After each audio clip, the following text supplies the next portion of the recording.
Close your eyes with me. Tonight, I want you to imagine something strange. You have been summoned to live with the most powerful woman in the world.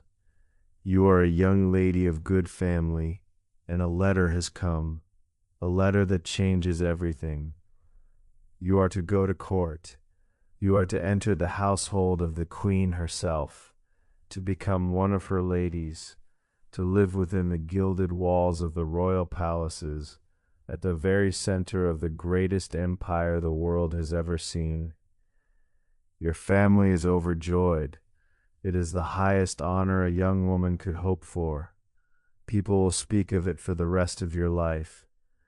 And here is the strange part, the part no one warns you about as they weep with pride and pack your trunks. You are about to enter one of the most beautiful prisons ever built. For life at the court of Queen Victoria was a thing of marble and gold and endless ceremony, and it was also very often a life of crushing boredom, suffocating rule, and a loneliness made all the deeper by the splendor that surrounded it. To serve the queen was to live at the summit of the world, and it was to discover that the summit of the world can be a very cold and quiet place. The year is somewhere in the latter half of the century. Queen Victoria has reigned a long time already, and she sits upon her throne dressed in black, still mourning a husband who has been dead for years, a widow who has wrapped her grief around an entire empire. And into her household, into the strange, hushed world that orbits her, you are about to step. And here is the quiet paradox we will follow tonight. You are about to have everything that the world calls fortune, proximity to the throne, the finest rooms, the highest honor, and almost no freedom at all. Your days will not be your own. Your words will be weighed. Your every movement will be governed by rules so old and so precise that no one quite remembers why they exist. You will be closer to power than almost anyone alive, and you will have less power over your own small life than the humblest girl in the kingdom. If this is your first time here, welcome. I make these long, slow, rambling history stories for people who simply want something calm to fall asleep to. If that sounds like your kind of thing, you might like to subscribe and stay a while. No pressure at all. And if you feel like it, leave a comment and tell me where in the world you're listening from tonight. Is it late where you are, or early, or somewhere quiet in between? I always like to know. All right, let yourself settle a little deeper into wherever you're resting. Let your shoulders soften, slow your breathing, and let us step together, gently, through the gilded gates, into the strange and splendid and lonely world of the Queen's court. It begins with a letter. You are at home, in the ordinary, comfortable world you have always known. When the letter arrives, and from the moment it is opened, the air of the whole house changes, for it is no ordinary letter. It comes from the royal household, written in a careful official hand, and it informs your family that you have been selected to take up a position at court, in the personal service of Her Majesty the Queen. You are to be a maid of honor, or perhaps a woman of the bedchamber, depending on your rank and your family standing. And whatever the exact title, the meaning is the same. You are going to live with the Queen. Here's a mainstream fact that explains why your family weeps with joy. A position in the royal household was among the most coveted things in all of society, not for the money, for the pay was often slight, but for the immense prestige it conferred. To have a daughter at court reflected glory on the whole family. It spoke of their loyalty, their breeding, their nearness to the very fountain of honor. Such positions were not applied for in any ordinary way. They came through connection, through family service, through the careful patronage of those already close to the throne. To receive that letter was to be marked, publicly and forever, as one of the chosen few. And so the house erupts, quietly, in the way that grand houses do, not with shouting, but with a sudden focused industry. Your mother's eyes shine. Your father stands a little taller. And almost at once the great question arises, the question that attends every honor in your world. What will it cost?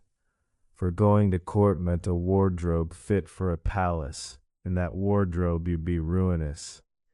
The gowns, the court dress, the mourning clothes you would need to match the queen's perpetual black, the jewels, the endless changes of costume the days would demand, all of it must be provided, and the modest salary of a court lady would not come close to covering it. An honor like this was a thing families went into debt for, gladly, because the prestige was worth more than the money. Here's a quirky tidbit that hints at what lay ahead. Among those who knew the court, there was a quiet, knowing sympathy for the girls newly summoned to it, for it was widely understood among the initiated that life in the Queen's service, however grand it sounded, could be staggeringly dull. The older women who had served and survived would offer the bright-eyed newcomer gentle, ambiguous congratulations and perhaps a piece of advice she would not understand until much later, to bring plenty of needlework and a great deal of patience. The honor was real, but so was the tedium, and those who had lived it knew that the second would test her far more than the first. You do not know any of that yet. You are young, and you have been chosen, and the world has tilted suddenly towards something enormous. You walk through the familiar rooms of your home, and they look different already, smaller, as though you have half left them behind. Somewhere ahead lie the palaces, the queen, the great strange life you cannot yet picture. You lie awake at night trying to imagine it, and you cannot, and the not knowing is its own kind of thrill. Some historians argue that these court appointments were a genuine privilege that opened real doors, proximity to power, lifelong connections, a place at the very heart of the nation's life. Others see them as gilded servitude, young women's lives handed over to the rigid service of an institution that gave them little in return but prestige and confinement. And the truth, as it so often does, probably rests somewhere quietly between, a great honor and a quiet sacrifice sealed together in the same official letter. The trunks are packed, the day of departure comes, and you set out for the palace. The palace, when you first see it, does not quite look real. You have seen great houses before, you were raised in one, but nothing has prepared you for this. The sheer scale of it, the long facade stretching away, the guarded gates, the sense as you pass within of entering not merely a building but a world, a self-contained kingdom with its own laws and its own time. The carriage carries you through, and the ordinary city falls away behind, and you are inside now, and the gates close, and something in you understands that you have crossed a threshold from which you will not entirely return. Within, the scale only grows, corridors stretch longer than any you have walked, lined with paintings and gilded mirrors and the silent evidence of centuries, marble underfoot, ceilings so high the eye loses them, footmen in royal liveries standing motionless at intervals, like furniture that breathes, and everywhere a particular hush, not silence exactly, but a deep, watchful quiet, the quiet of a place where voices are kept low and footsteps are swallowed by thick carpet, and everyone always is on their best behavior.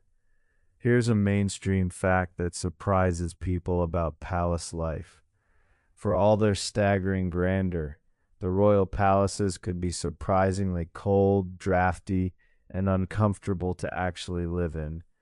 Vast rooms were hard to heat, long corridors funneled cold air, and the queen herself famously disliked overheated rooms and kept the palaces cool by the standards of her own courtiers, who shivered quietly in their finery and dared not complain. The splendor was real, but so was the draft down the back of your neck. To live in a palace was to learn that magnificence and comfort are not at all the same thing. You are shown at last to your own rooms, and here perhaps comes the first small lesson in your new place in the world. For your rooms, though perfectly respectable, are not grand. A bedroom, a small sitting room simply furnished, somewhere in the warren of the household's quarters, far from the state apartments with their blaze of gold. You are a lady, and you are honored, and you are also, you begin to understand, a small cog in an enormous machine, lodged where the machine requires you, near enough to serve and far enough to keep out of the way. Here's a quirky tidbit that captures the strangeness of palace geography.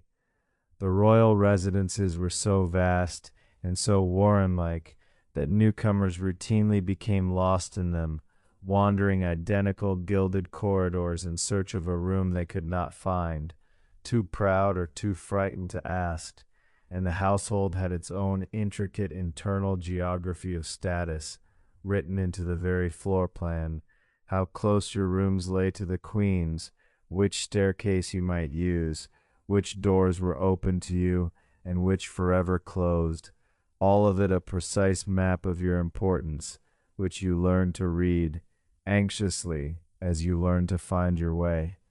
To know where you were allowed to walk was to know exactly who you were.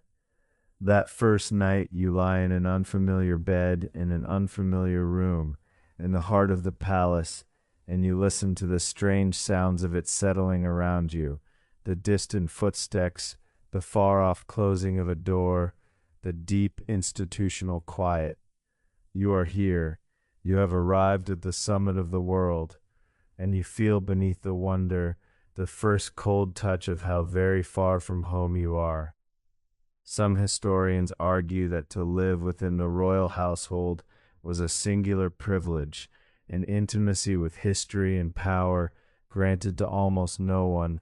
Others note how disorienting and diminishing it could be, how a young woman of consequence in her own world became at court a minor satellite in someone else's, lodged in a cold room at the end of a long corridor. And the truth lies somewhere between an extraordinary nearness and a quiet smallness, lying down together in the same narrow palace bed. But sleep comes at last, and in the morning your real education begins, the education in how to behave. You wake, that first true morning, into a world made entirely of rules. For if there was one thing that governed life at court, above all else, it was etiquette, a vast, ancient, intricate body of rules so detailed, so absolute, and so often inexplicable that learning to live by it was like learning a new language, one in which a single mistake could be quietly catastrophic. And so your first lessons are not in your duties at all, but in conduct, in how to stand, how to move, how to speak and when not to, how to be at every moment exactly correct. Here's a mainstream fact that reveals just how strict it all was. At the heart of court etiquette stood the iron law of precedence, the precise ranking of every single person, which determined who entered a room first, who sat where, who was spoken to before whom, who might do what in whose presence. This was not vague custom. It was an exact and jealously guarded order, and to violate it, even by accident, even by stepping through a door before someone of higher rank, was a real offense that could cause genuine scandal. Whole quiet feuds were fought over questions of precedence. A young lady had to learn her exact place in this towering hierarchy, and to hold it, neither presuming above it nor falling below it, every hour of every day. And then there were the rules concerning the queen herself, which were the strictest of all, and which could seem to a newcomer almost absurd in their rigor. You did not speak to the queen unless she spoke to you first. You did not sit in her presence unless invited, which meant that her ladies might be required to stand for very long stretches indeed, until their feet and backs ached. You did not turn your back upon her. You did not raise a subject she had not raised. You did not, under nearly any circumstances, do anything but follow with perfect smoothness the lead she set. To be near the queen was to move within an invisible web of prohibitions, every thread of which you must learn by heart. Here's a quirky tidbit that shows how far the rigidity could go. The rule that no one might sit while the queen stood, and that her ladies must remain standing through long audiences and ceremonies, was a genuine physical ordeal, and it was borne in silence by women who would no more have asked to sit than they would have danced upon the table. There are accounts of court ladies near to fainting from the sheer exhaustion of standing, motionless and correct, for hours, and enduring it, because to do otherwise was unthinkable. The body's plain needs simply did not count against the majesty of the rules. You learned to stand and to wait, and to keep your face serene while your feet quietly screamed. It is overwhelming at first, this ocean of rule. You live in fear of the mistake you cannot foresee, the unwritten law you will break without knowing it existed. The older ladies guide you, some kindly, some less so, and slowly the rules begin to seep into you, to become less a list you consult than a sense you carry, until one day you realize you have stopped thinking about them and simply move correctly as if you had always known. That is the moment you become a true creature of the court, and it is also, in a way, the moment a small part of your old free self quietly goes to sleep. Some historians argue that this rigid etiquette served a real purpose, that it created order, dignity, and a kind of theater of stability around the monarchy, and that its very strictness was part of the magic that made royalty royal. Others see in it a deadening force, a vast apparatus of control that turned living people into ceremonial automatons and ground the spontaneity out of every soul who entered its reach. And the truth lies somewhere between, a beautiful order and a quiet deadening, woven into the same endless code, but rules are only the frame. Soon you must take up your actual duties and discover what it truly means to wait upon a queen. And so we come to the heart of your new life, the thing you are actually here to do, and it is contained perfectly in the very title you bear. You are in waiting, not in service exactly, not in work as the world usually means it. You are in waiting, and waiting, you will discover, is very nearly the whole of it. Your duties, when you finally learn them, turn out to be at once intimate and strangely slight. You attend the queen. You are present. You accompany her when required, on her drives, on her walks, sitting with her, available to her, ready at every moment to do whatever small thing she might require, to fetch, to carry a message, to write a letter at her dictation, to read aloud, to be company, or simply to be there, a serene and decorative presence in the background of her royal life. You are, in a sense, a piece of the furnishing of majesty, refined, well-bred, beautifully dressed, and largely for hours at a stretch, with nothing whatever to do but be available. Here's a mainstream fact that captures the strange shape of the work. The ladies of the household served in rotation, in shifts of weeks at a time, a period in waiting during which you must be constantly available, followed by a period of relative freedom when another lady took her turn. During your weeks in waiting, your time was simply not your own. You could not make plans, could not leave, could not be sure of an hour to yourself, because at any moment the queen might require you or might not, and you must be ready either way. It was a duty composed almost entirely of readiness, of holding yourself in perpetual gentle suspension, waiting for a summons that might come at any time or might not come at all. And that suspension, that endless availability with so little actually to do, was the true texture of the work. You might spend a long morning simply waiting to be wanted. You might sit through hours in an antechamber. You might accompany the queen on a silent drive in which scarcely a word was spoken. The duties themselves were rarely difficult. What was difficult was the waiting, the readiness, the surrender of your own time and will to the rhythm of another's needs. Here's a quirky tidbit that says everything about the life. The ladies in waiting became of necessity great practitioners of needlework, not merely as an accomplishment, but as a survival strategy, a way of filling the vast stretches of waiting with something for the hands to do. A lady learned to keep her embroidery always near, to take it up in the long empty hours, to be ready to set it instantly aside the moment she was wanted. Whole tapestries of patient stitching were worked, quite literally, out of royal boredom, the visible record of countless hours spent waiting, beautifully and uselessly, upon the pleasure of a queen.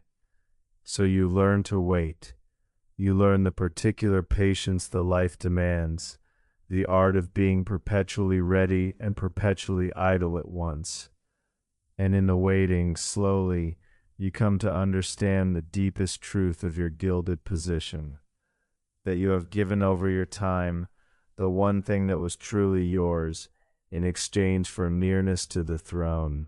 Whether that was a fair exchange, you will have years sitting in quiet antechambers with your needlework to consider. Some historians argue that the role of the lady in waiting, for all its idleness, carried real meaning and even quiet influence, that these women were trusted companions, keepers of confidences, a genuine human comfort to a lonely monarch. Others see only the waste of it, gifted and capable women reduced to ornamental waiting, their days poured away in antechambers in the service of another's whims. And the truth lies somewhere between, a trusted intimacy and a gilded idleness, sharing the same long quiet hours. But the figure you wait upon is herself one of the strangest and most fascinating in all the world. It is time to speak of the queen.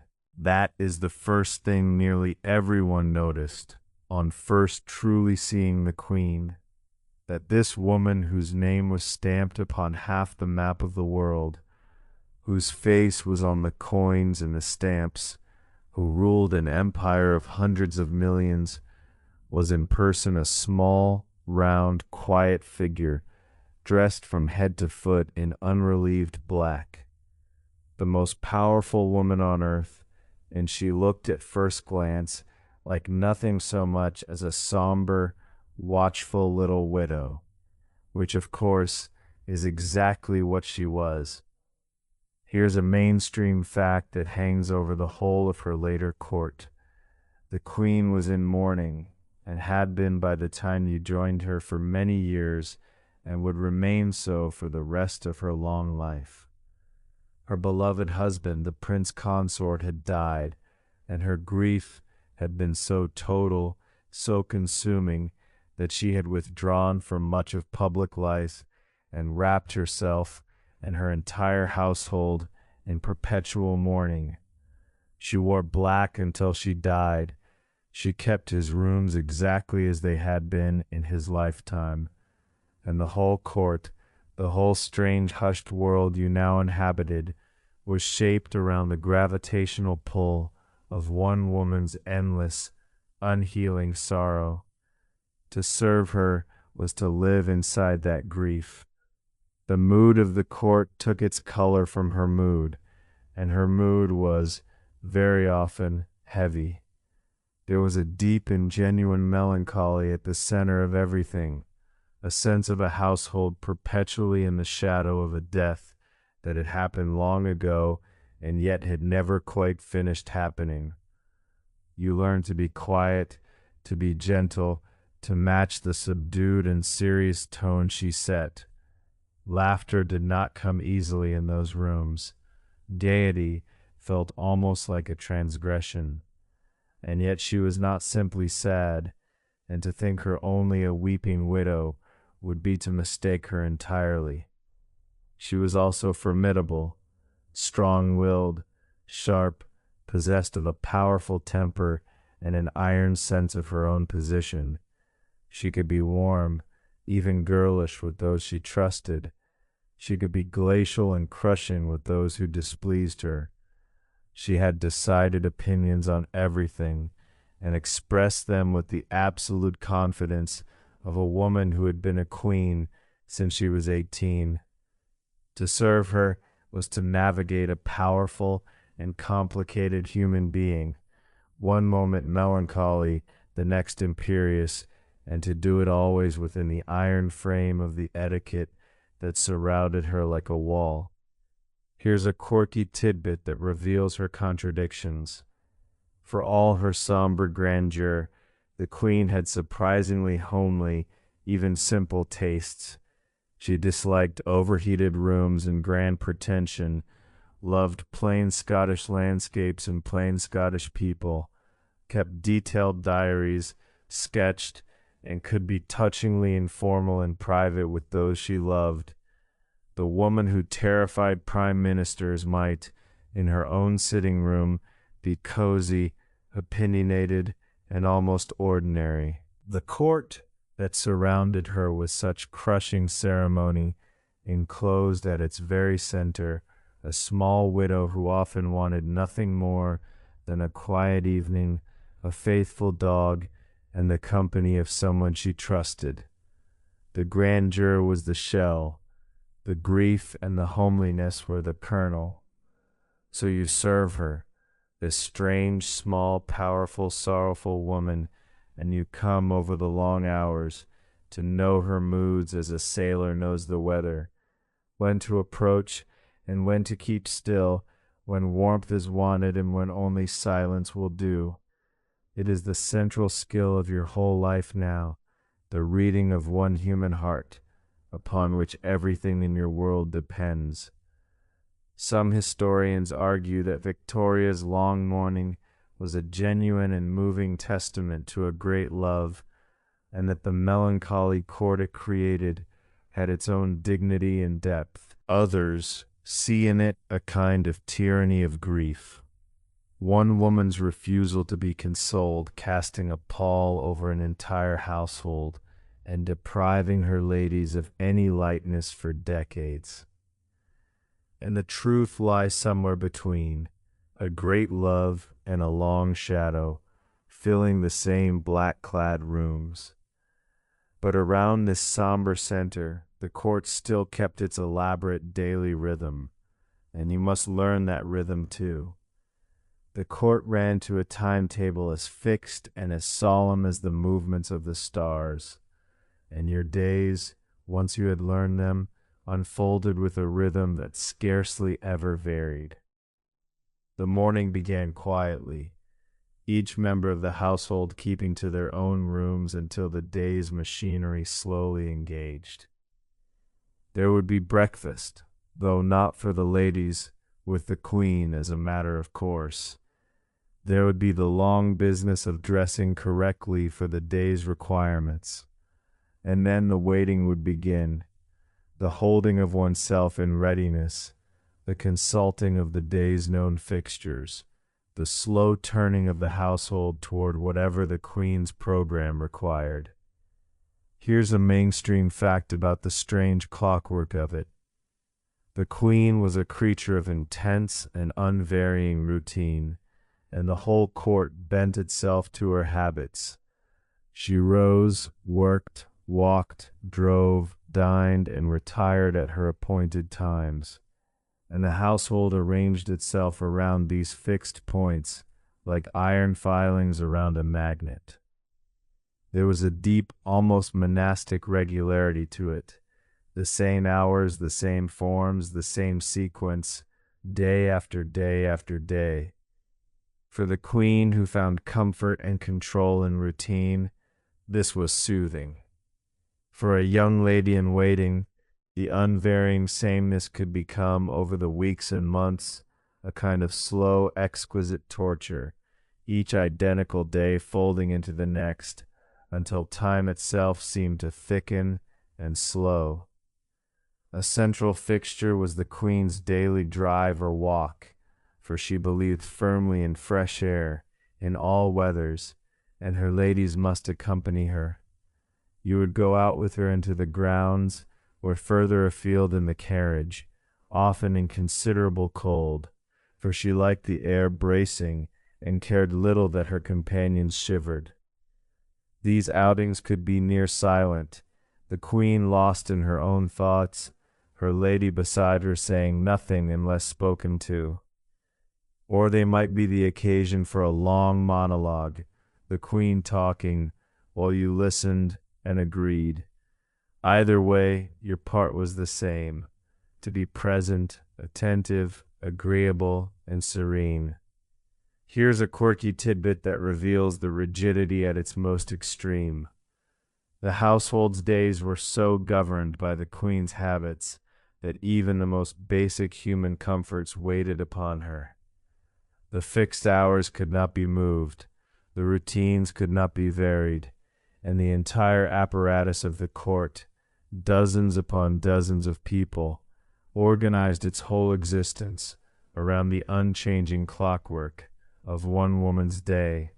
To live at court was to surrender your own sense of time entirely and adopt hers, to eat when she ate, wake when she woke, walk when she walked, and rest only when, at last, she released you for the night. And so the day would wind on, through its fixed and stately stages, toward the evening which had its own rituals, the dressing for dinner, the gathering of the household, the slow formal meal, the quiet drawing-room hours afterward. It was a life of profound regularity, beautiful in its order and deadening in its sameness, and you moved through it as through a slow and solemn dance whose steps never changed.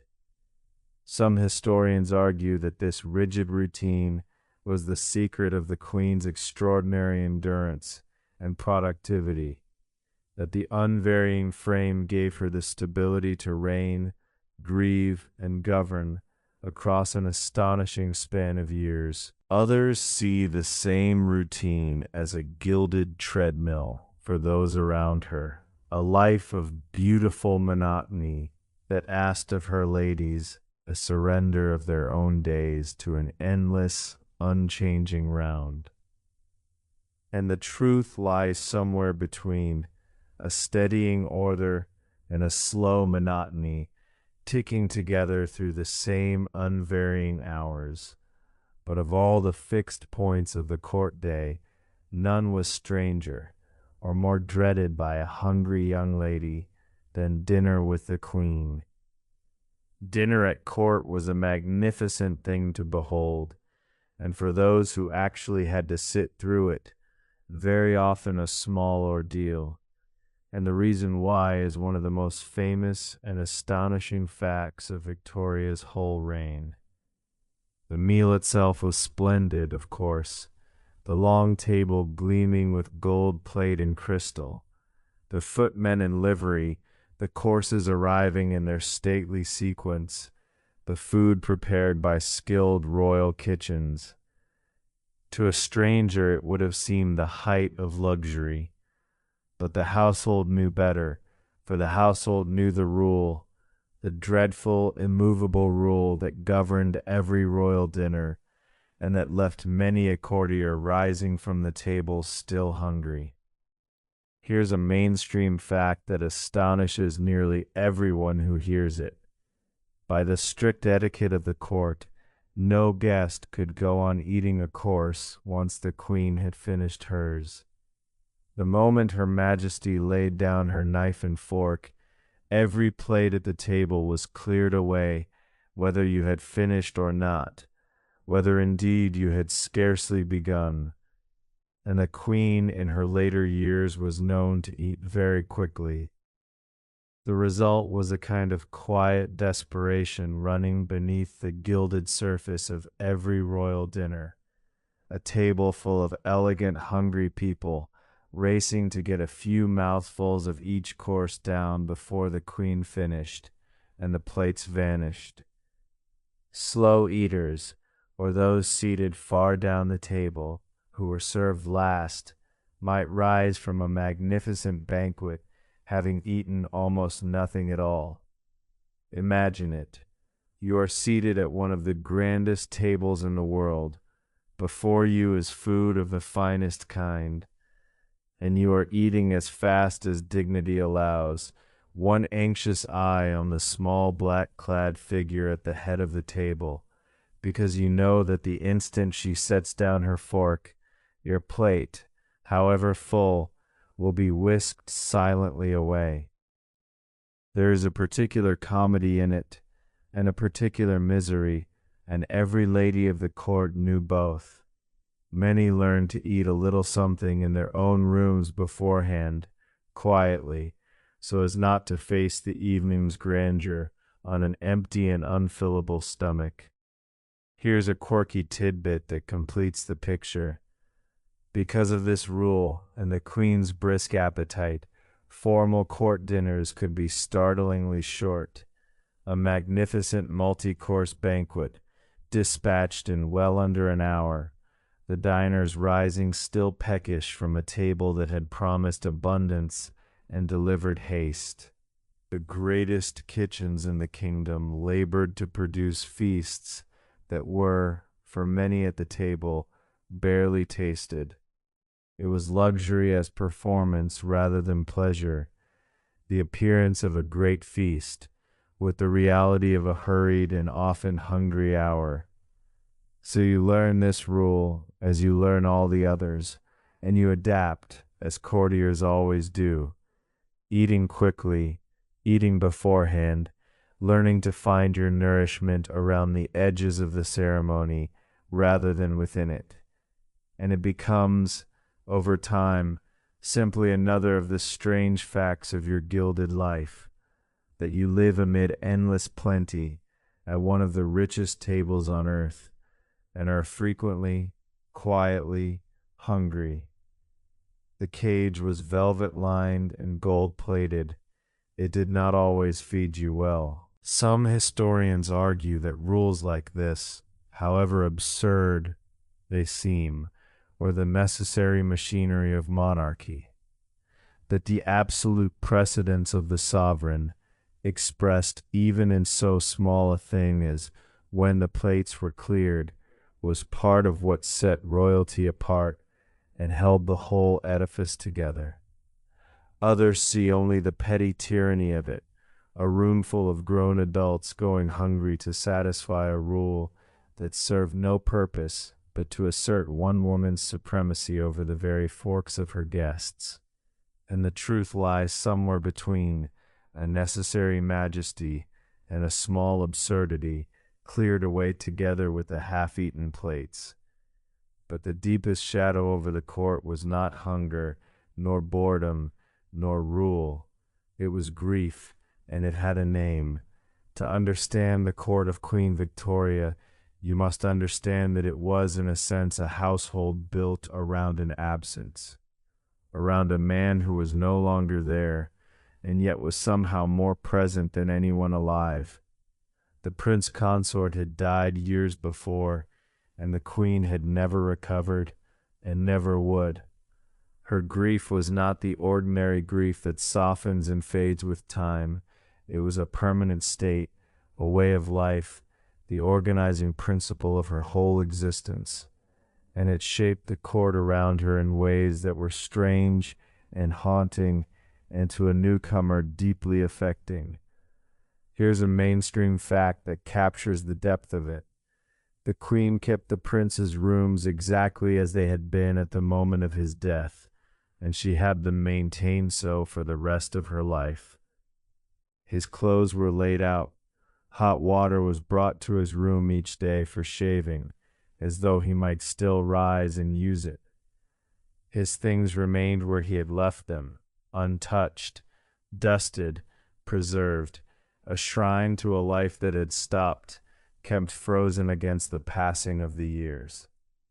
The queen wore black, surrounded herself with images of him, and conducted her reign, in some real sense, in consultation with his memory, forever asking herself what dear Albert would have wished, and this great grief set the emotional weather of the entire court.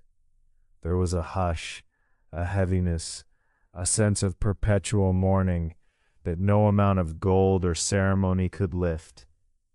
The household existed in the long shadow of a death, and everyone within it learned to move quietly beneath that shadow, to honor it, to never ever make light of it. Joy was muted here.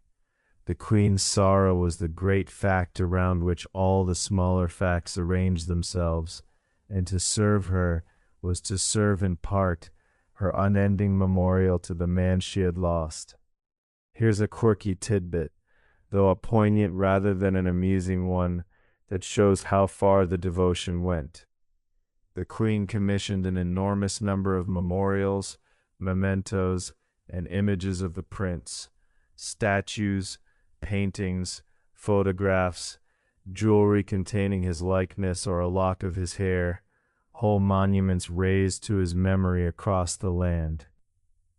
She slept, it was said, with a photograph of him taken on his deathbed above her bed. Mourning for her was not a phase to be passed through, but a lifelong vocation, pursued with the same thoroughness she brought to everything, until the whole texture of her life and her court was woven through with the threads of a single unhealing loss. For you, the young lady newly arrived, this great grief is something you come to live inside. At first it seems almost oppressive, this insistence on a sorrow so old, this refusal to let the dead be past. But in time, perhaps, you come to feel its strange dignity too, the sheer constancy of it, the depth of a love that could outlast death by decades and never once waver. But the mourning was the shadow of a very great love, and there was something in that, for all its melancholy, that a young heart could not help but find moving. Some historians argue that the queen's endless mourning was an extraordinary and moving testament to love, a fidelity almost beyond comprehension. Others see in it a morbid self-indulgence that froze a household and a woman in perpetual bloom and deprived a nation for years of a visible monarch. And the truth lies somewhere between, a great love and a long imprisonment in grief, kept together in those rooms where the hot shaving water still arrived each morning for a man long dead. But you were not alone in this strange world. There was a whole household around you, a small closed society with its own life. You were one of many in this gilded world, a single figure in a whole population of people whose lives, like yours, orbited the small black-clad sun at the center of the court. And this household was a world unto itself, a closed and intricate society with its own ranks, its own friendships and feuds, its own gossip and intrigue, sealed off from the ordinary world beyond the palace gates. There were the other ladies, the mistress of the robes at the summit, the ladies of the bedchamber, the women of the bedchamber, the maids of honor, each rank with its own duties and dignities. There were the men of the household, the equerries, the grooms, the private secretaries, the great officers of state who attended the queen's business. There were the doctors, the chaplains, the endless gradations of upper and lower servants who actually ran the vast machine.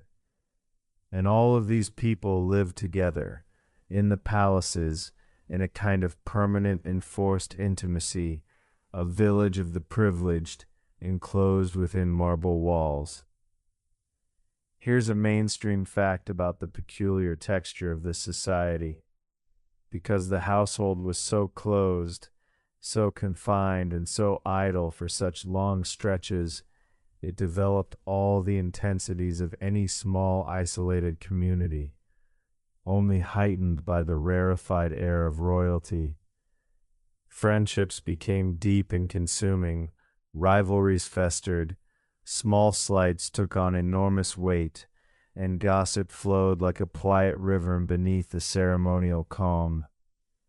With little real work to occupy them, and a great deal of time on their hands, the courtiers turned their considerable energies upon one another, and the politics of the household, who was in favor, who had offended, who was rising and who was quietly falling in the queen's regard, became a perpetual and absorbing drama.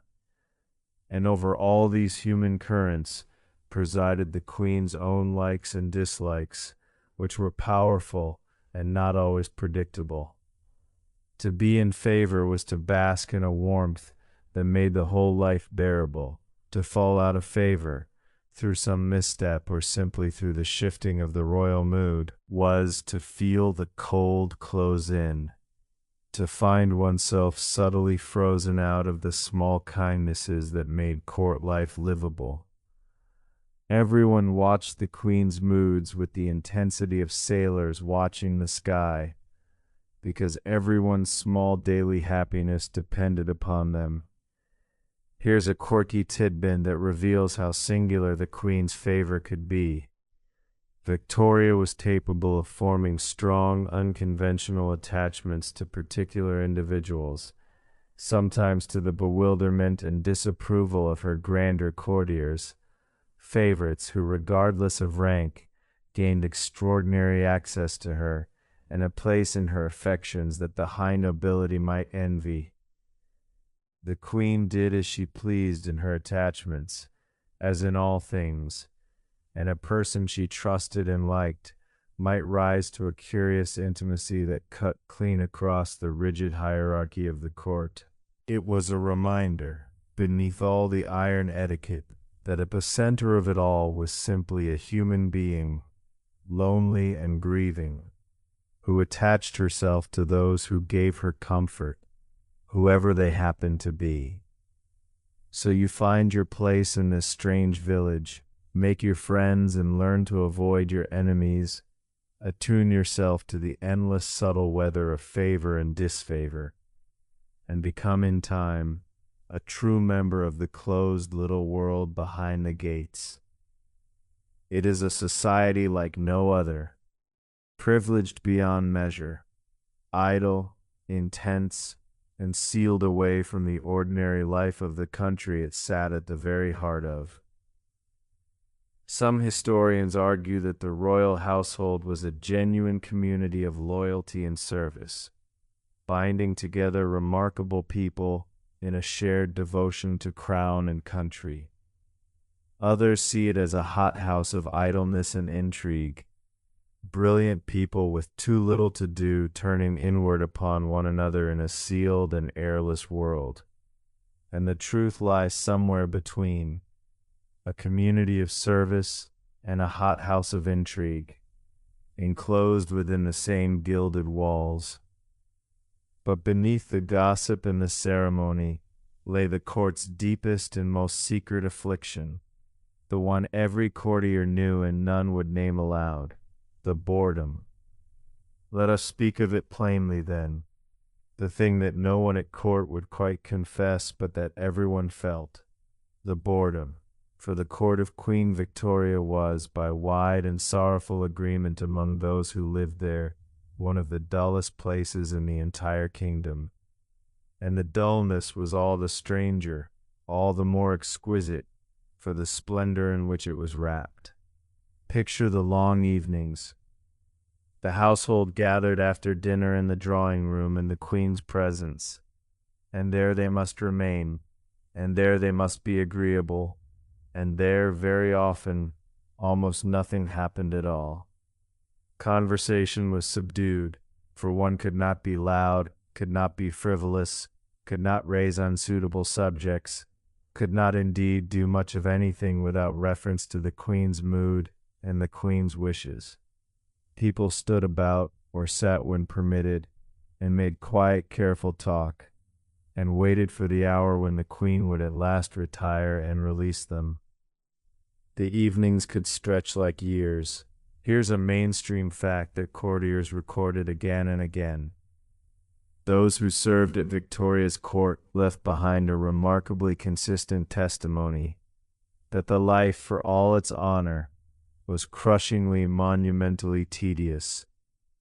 Intelligent, lively people found themselves with almost nothing to do and no freedom to do it. Their days a round of waiting, and their evenings a desert of careful, muted, going-nowhere conversation. The very things that might have relieved the dullness, spontaneity, laughter, the free pursuit of one's own interests, were precisely the things the etiquette and the Queen's mournful temper suppressed. It was a boredom with no exit, sealed in by rule and by grief, and gilded over with gold. And the cruelty of it was the contrast. Had you been bored in an ordinary house, you might have walked out, taken up a book, gone for a ramble, sought out livelier company.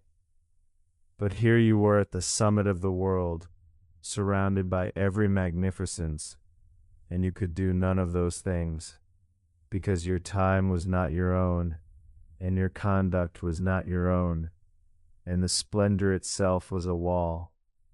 The boredom of the court was not the simple boredom of an empty afternoon. It was the boredom of a bird in a beautiful cage, who can see the whole sky and touch none of it. Here's a quirky tidbit that captures the desperation behind the decorum. The household developed quiet, almost furtive strategies for surviving the long, empty hours. The endless needlework, of course, but also small private amusements pursued in the gaps. Secret jokes among trusted friends, the careful hoarding of any scrap of novelty or news to be savored later. Courtiers became connoisseurs of the tiniest variations in the unchanging routine. A new face, a slight change in the program, a rare outing, treasured out of all proportions simply because it broke, for one moment, the vast smooth surface of the sameness. When almost nothing happens, the smallest something becomes an event. So you learn, as everyone learned, to endure it, to fill the hours, to find your small pleasures in the cracks, to wrap yourself in patience as in a worn shawl against the long, cold stretches of nothing. And you come to understand the final secret of the gilded life, that splendor and freedom are not the same thing, that one may have everything the world envies, and still spend one's days quietly dying of dullness in a room full of gold.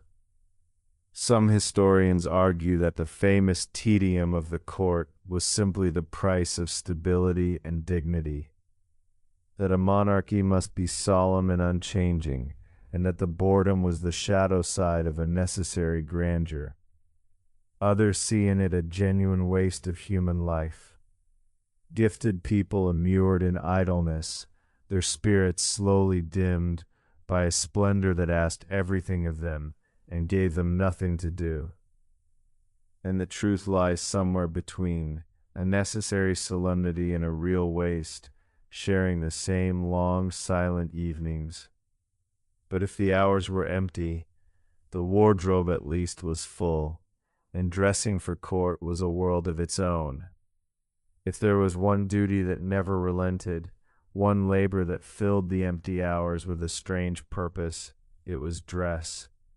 For to live at court was to change one's clothes endlessly, and to do it according to rules as strict as everything else. All of it shadowed by the queen's perpetual black. The court had a costume for every hour and every occasion, and the changes were many.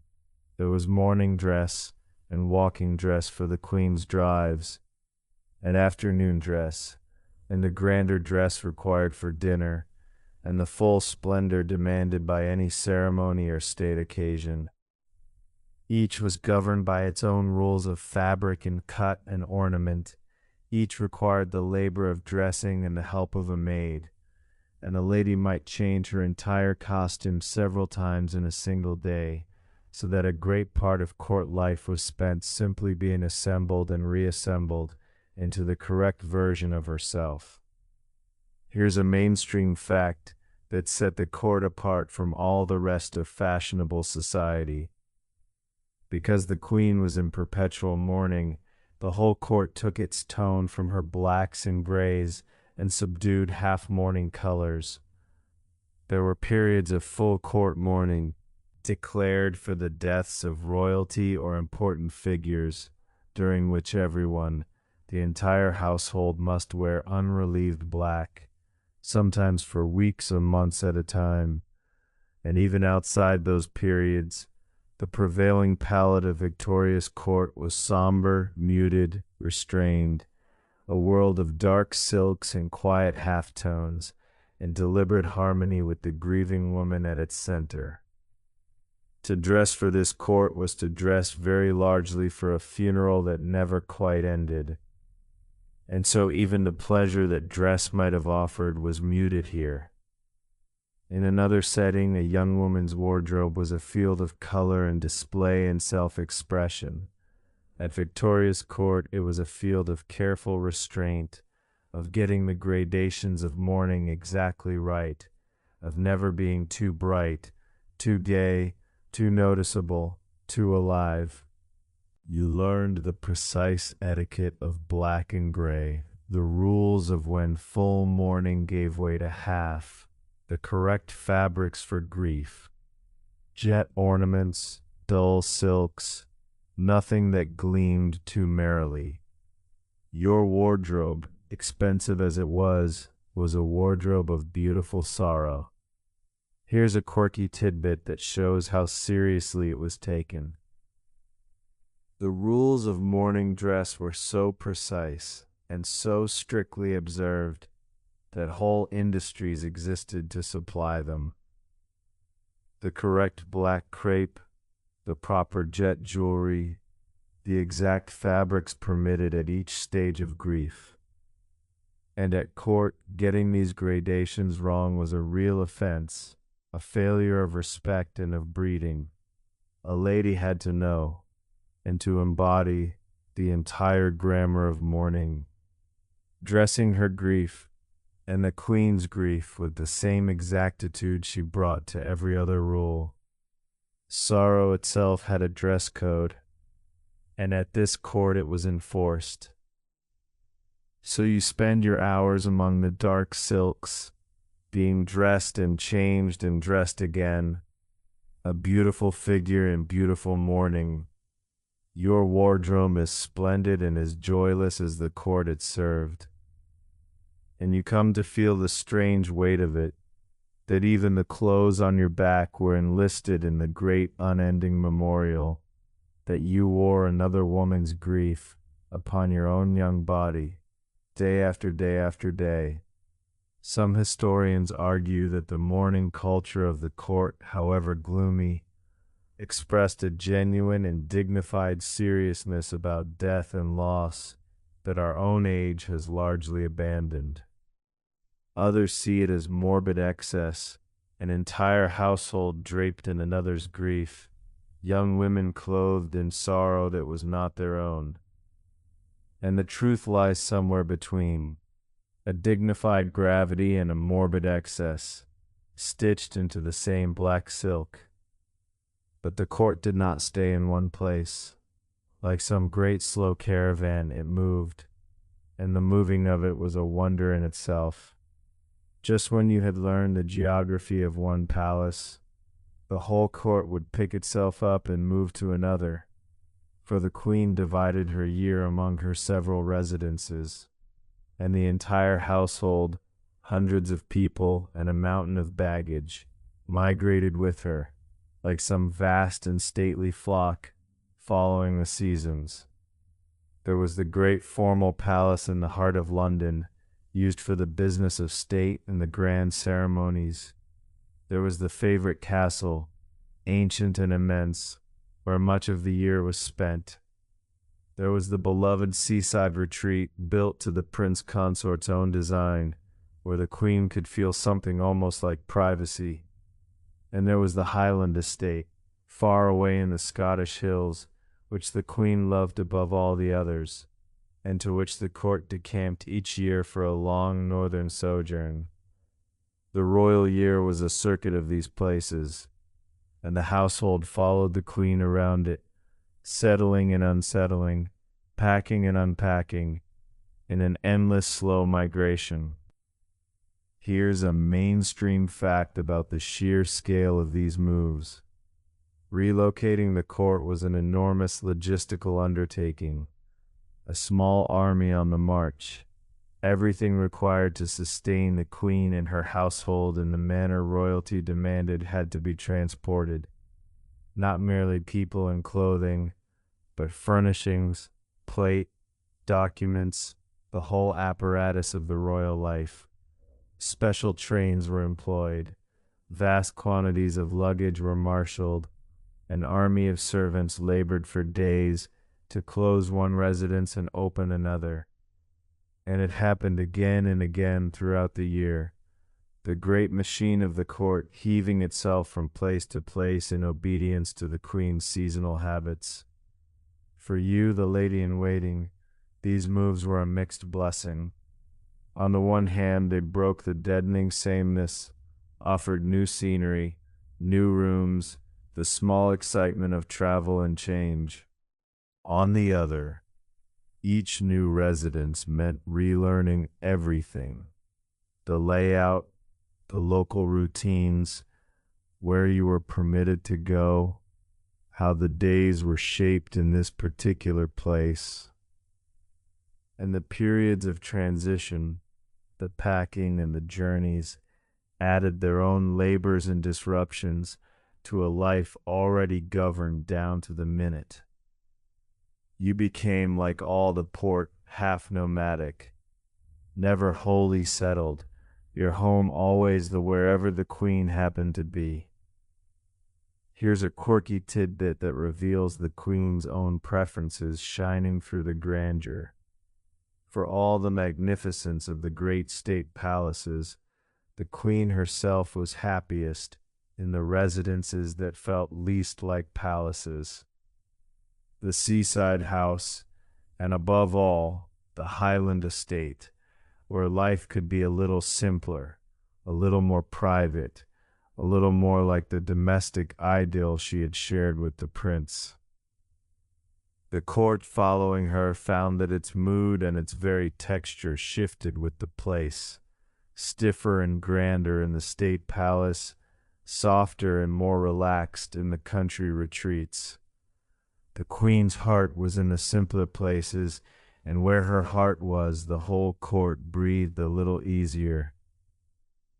So you learn to live as the court lived, perpetually half-packed, following the great migration around the royal year, at home everywhere and nowhere. And of all the places the circuit carried you, none cast quite the spell of the one the queen loved best, the far Highland estate among the hills and the heather, where the strange life of the court took on for a season a wholly different color. Some historians argue that this restless royal circuit was a sensible distribution of the monarch's presence and a genuine source of variety and renewal. Others see in it yet another burden laid upon the household, a life of perpetual upheaval in the service of one woman's habits. And the truth lies somewhere between, a welcome variety and a constant upheaval packed together in the same endless luggage. But let us follow the court north now, to the hills the queen loved, where the cage opened just a little onto the wide Scottish sky. There was one place where the heavy spell of the court lifted, where the air itself seemed to change, where even the most homesick lady-in-waiting found her spirits quietly rise, and that was the Highland estate, far in the north, among the hills and the heather, that the queen loved beyond all her other homes. The journey north was long, but the arrival was like stepping into another world. Gone, or at least softened, was the suffocating formality of the great palaces. Here in the Scottish hills, the queen was at her happiest and her most relaxed, and the whole court loosened with her. The scenery alone was a balm, the great open sweep of moor and mountain, the rivers, the pine woods, the immense clean sky, all of it a vast relief after the gilded enclosure of the palace corridors. You could breathe here, you could see for miles. The cage had not vanished, but its bars had grown faint against all that open land. Here's a mainstream fact that explains the Queen's devotion to the place. Victoria adored the Highlands with a deep and genuine passion. She loved the landscape, the simplicity, the sense of escape from the crushing ceremony of her public life. She loved the Highland people, whose plainness and directness she found refreshing after the careful courtiers. She loved the memories of happy days there with the prince. In the Highlands she could live for a season, something a little closer to an ordinary life. Long walks and drives through wild country, picnics, sketching, the simple pleasures of the outdoors. It was here more than anywhere that the small homely woman beneath the somber queen could come out into the light, and for her ladies this meant a welcome thaw. The routines were gentler in the Highlands, the mood lighter, the queen more approachable. There were expeditions into the hills, long days in the open air, a sense of holiday that the rest of the royal year rarely allowed. You might find yourself on a Highland pony, picking your way up a glen behind the queen, or sketching a waterfall, or taking tea in some remote and beautiful spot while the great hills stood silent all around.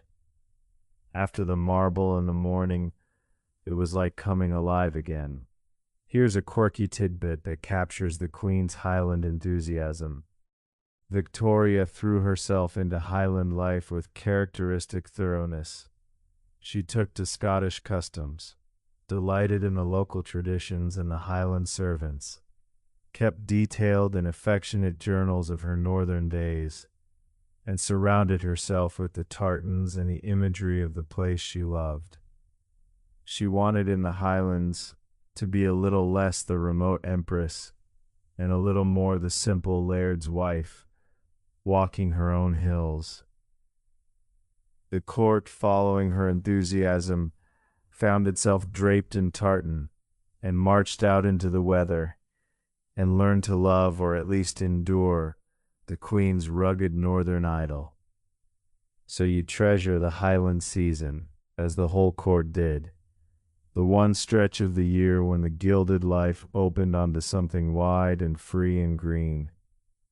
And when at last the court turned south again, back toward the palaces and the formality and the long dim corridors, you carried the memory of the hills with you like a private warmth, a reminder that even within the cage, there were seasons when you could lift your face to a wider sky.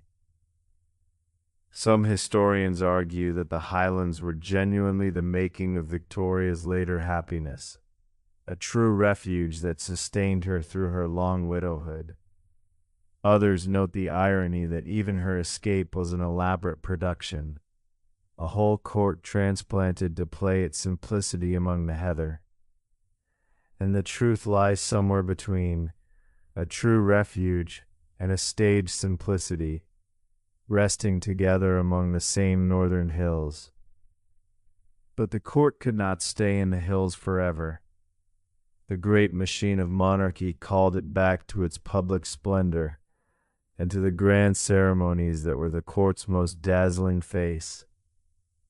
For all its private gloom and gilded boredom, the court had its moments of true magnificence, the great public ceremonies in which the monarchy displayed itself to the world, and in which you, as a lady of the household, played your small, ordered part in a spectacle of staggering grandeur. Chief among these were the drawing rooms, the great formal receptions at which the well-born of the land were presented to the sovereign, the very ceremonies through which young women like yourself, in an earlier chapter of your life, now you stood on the other side of it, a member of the royal household, part of the dazzling apparatus before which the nervous debutantes and the proud families filed past. And from this side, the whole vast machinery of royal ceremony revealed itself in all its precision and splendor. Here's a mainstream fact about the scale of these occasions. A great court ceremony was an astonishing display. The staterooms blazing with light, the assembled company in full court dress and jewels, the rigid order of precedence governing every movement, the long, slow procession of those to be presented, each pausing for their single instant before the sovereign. Everything was choreographed to the inch, rehearsed, controlled, designed to overwhelm with the sheer majesty of monarchy. To stand within it, as part of it, was to feel the full weight and theater of the institution you served. The centuries of tradition, the deliberate, magnificent spectacle of power made visible. And your part in it, though minor, demanded everything you had learned. You must be perfectly dressed, perfectly placed, perfectly correct for hours, under the eyes of the whole assembled elite. You must stand and move and hold yourself flawlessly, embodying the dignity of the court, a small ornamental piece of the great machine of majesty. It was exhausting and exacting, and it was also undeniably magnificent, one of the rare times when the long boredom and rule of court life paid off in a spectacle of real grandeur, and you felt the strange pride of being part of something so vast and so old. Here's a quirky tidbit that reveals the ordeal beneath the splendor. For all the glamour, these great ceremonies were a genuine physical trial for the household. The long hours of standing, the heavy formal dress, the heat of the crowded blazing rooms, the absolute requirement of serene composure throughout. Ladies grew faint, feet and backs ached. The gorgeous court dress with its train and its plumes and its weight became an instrument of slow torture over the course of a long reception. The spectacle that dazzled the presented guests was, For those who created it, a marathon of endurance behind a mask of effortless grace. Magnificence, at court, was always paid for in quiet suffering.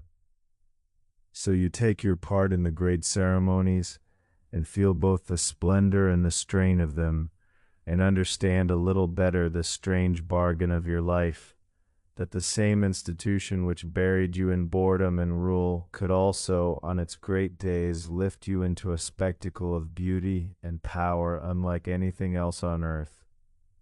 The court gave with one hand what it took with the other, always. Some historians argue that these grand ceremonies were the essential public theater of monarchy, the visible magnificence that justified and sustained the whole institution in the eyes of the people. Others see them as hollow spectacle, immense effort and endurance expended on pure display. And the truth lies somewhere between, a necessary theater and a hollow grandeur, blazing together in the same staterooms. But not all the court's gatherings were so solemn. There were evenings, too, of music and quiet pleasure when the household relaxed into something almost like ease. Not every evening at court was a desert of stilted conversation. There were better evenings, gentler ones, when music filled the rooms and the household gathered into something that felt, for a little while, almost like warmth. For the queen loved music, and music was one of the few pleasures that could lift the heavy air of the court. On such evenings there might be a concert, a performance by visiting musicians, or simply music made among the household itself. For many of the ladies were accomplished players and singers, and the long cultivated skills of their girlhoods found, here, an occasional use. The queen took genuine delight in music. It reached her where little else could, stirred her feelings, gave her solace in her grief. And when she was pleased, when the music was sweet and her mood was soft, the whole court felt the change, and the evening became something to be enjoyed rather than merely endured. Here's a mainstream fact about the queen's tastes.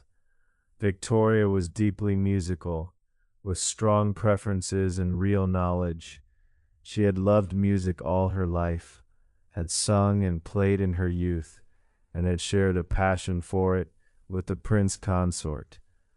Music was woven into the emotional life of the court, a language of feeling permitted where so much else was suppressed. A beautiful performance could move the queen to tears, could open a window in the long gray wall of her mourning.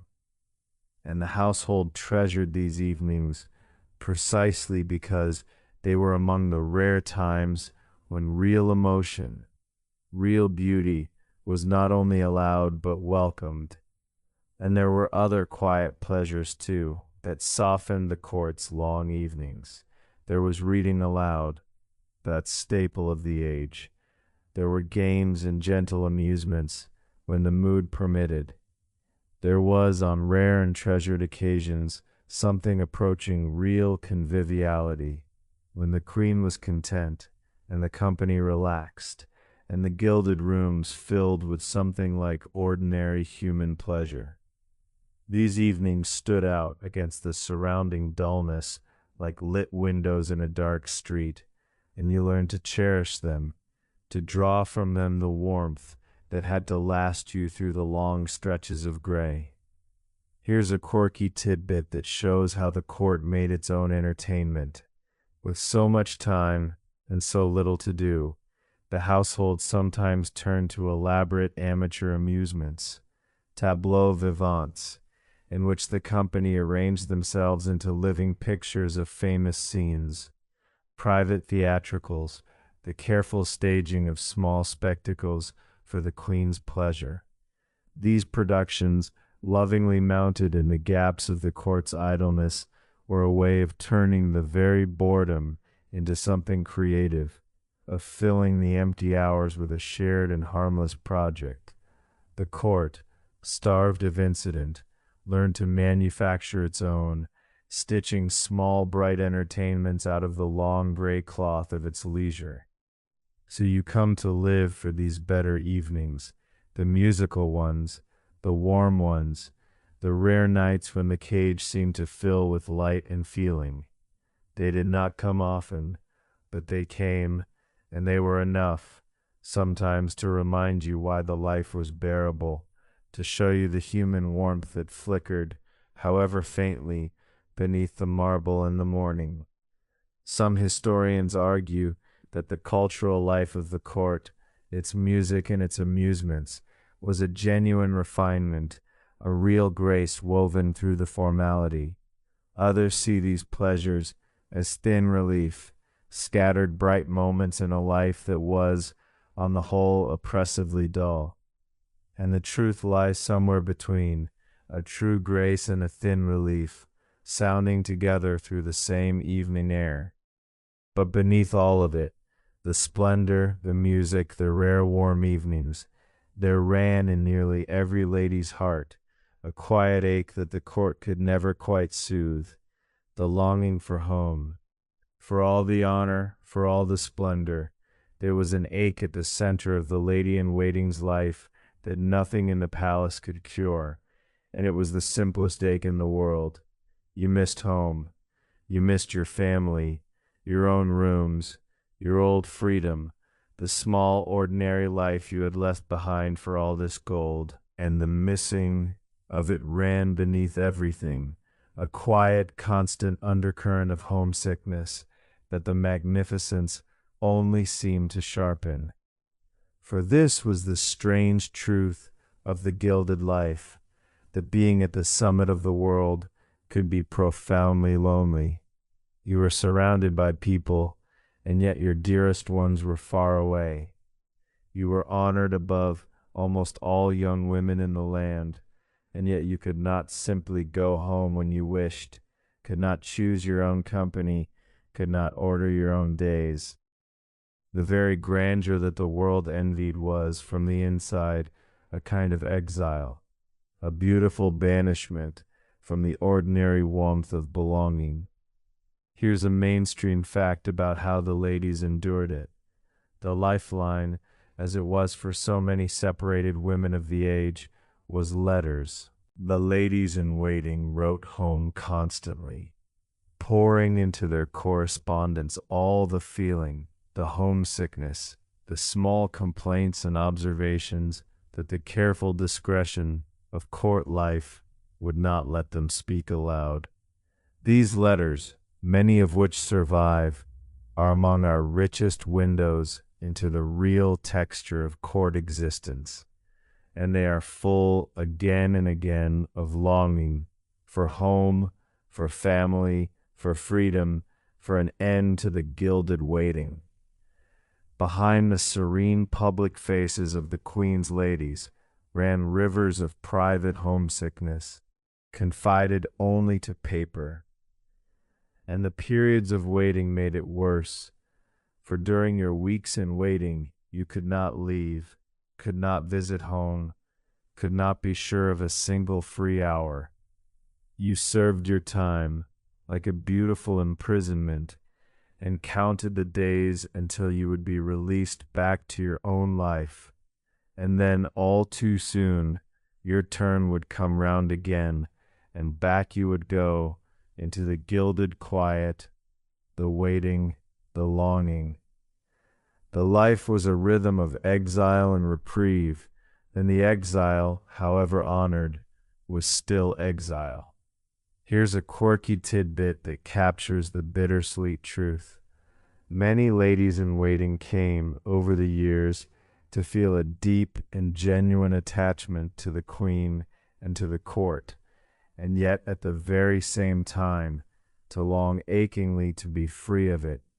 The two feelings lived side by side, unresolved.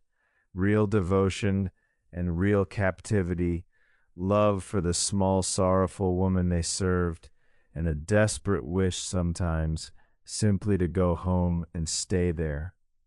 It is one of the truest things about the whole life that it could hold a heart and imprison it in the very same moment, so that a lady scarcely knew herself, whether she was blessed or trapped, or somehow, impossibly, both.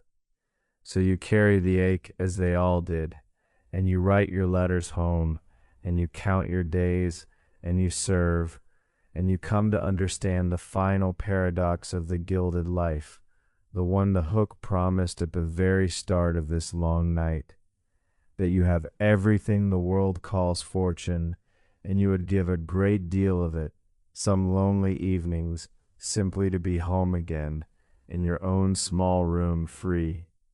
Some historians argue that the homesickness of the court ladies reveals the true human cost beneath the prestige, the loneliness and confinement that the honor concealed. Others note the genuine bonds many formed, the real meaning they found, the way devotion grew even within the cage. And the truth lies somewhere between, a real exile and a real belonging, aching together in the same homesick heart. But the woman at the center of it all was not idle in her grief, whatever the boredom of those around her. The queen, it may surprise you, worked.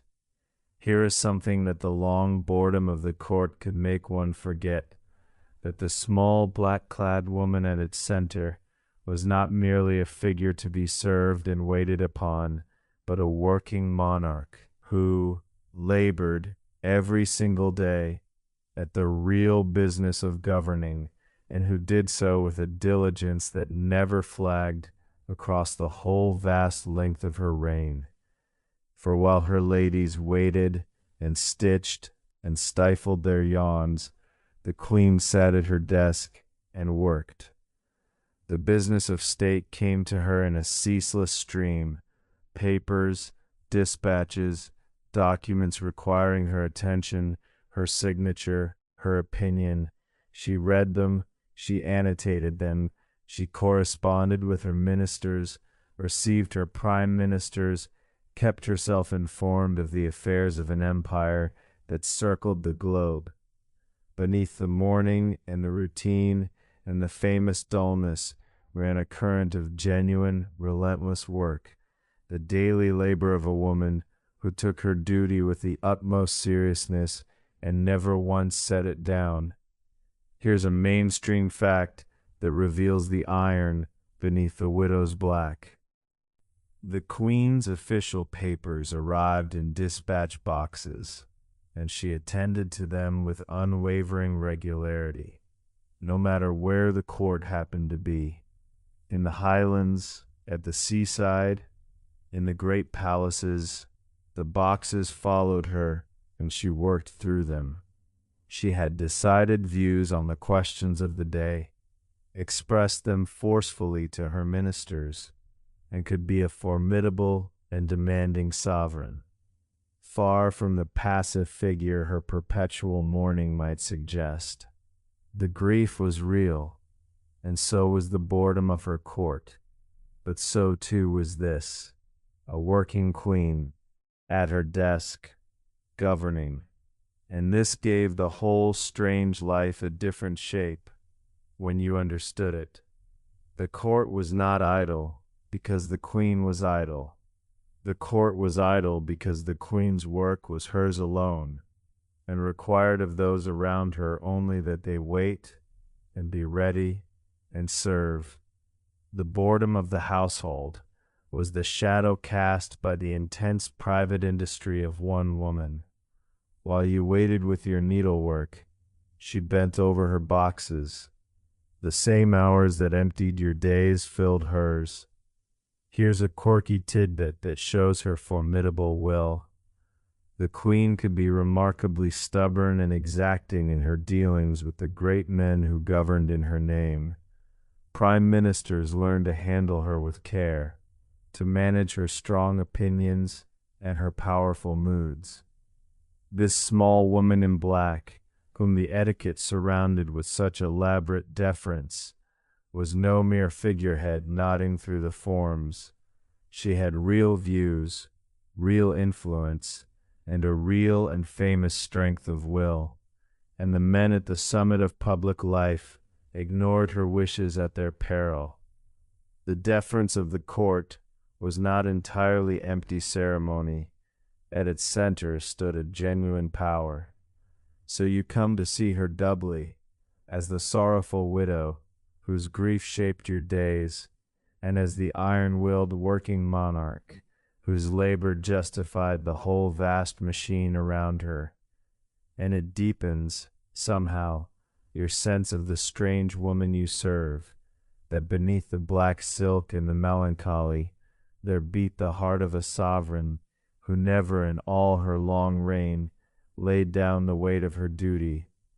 Some historians argue that Victoria's diligence and force of will made her a genuinely consequential monarch, far more than a ceremonial one. Others emphasize the limits of her real power in an age of parliamentary government, the way her labor was as much ritual as rule. And the truth lies somewhere between, a real power and a bounded one, working together at the same paper-laden desk. But the queen was not only a sovereign, she was perhaps above all the matriarch of a vast family, and the family too moved through the life of the court.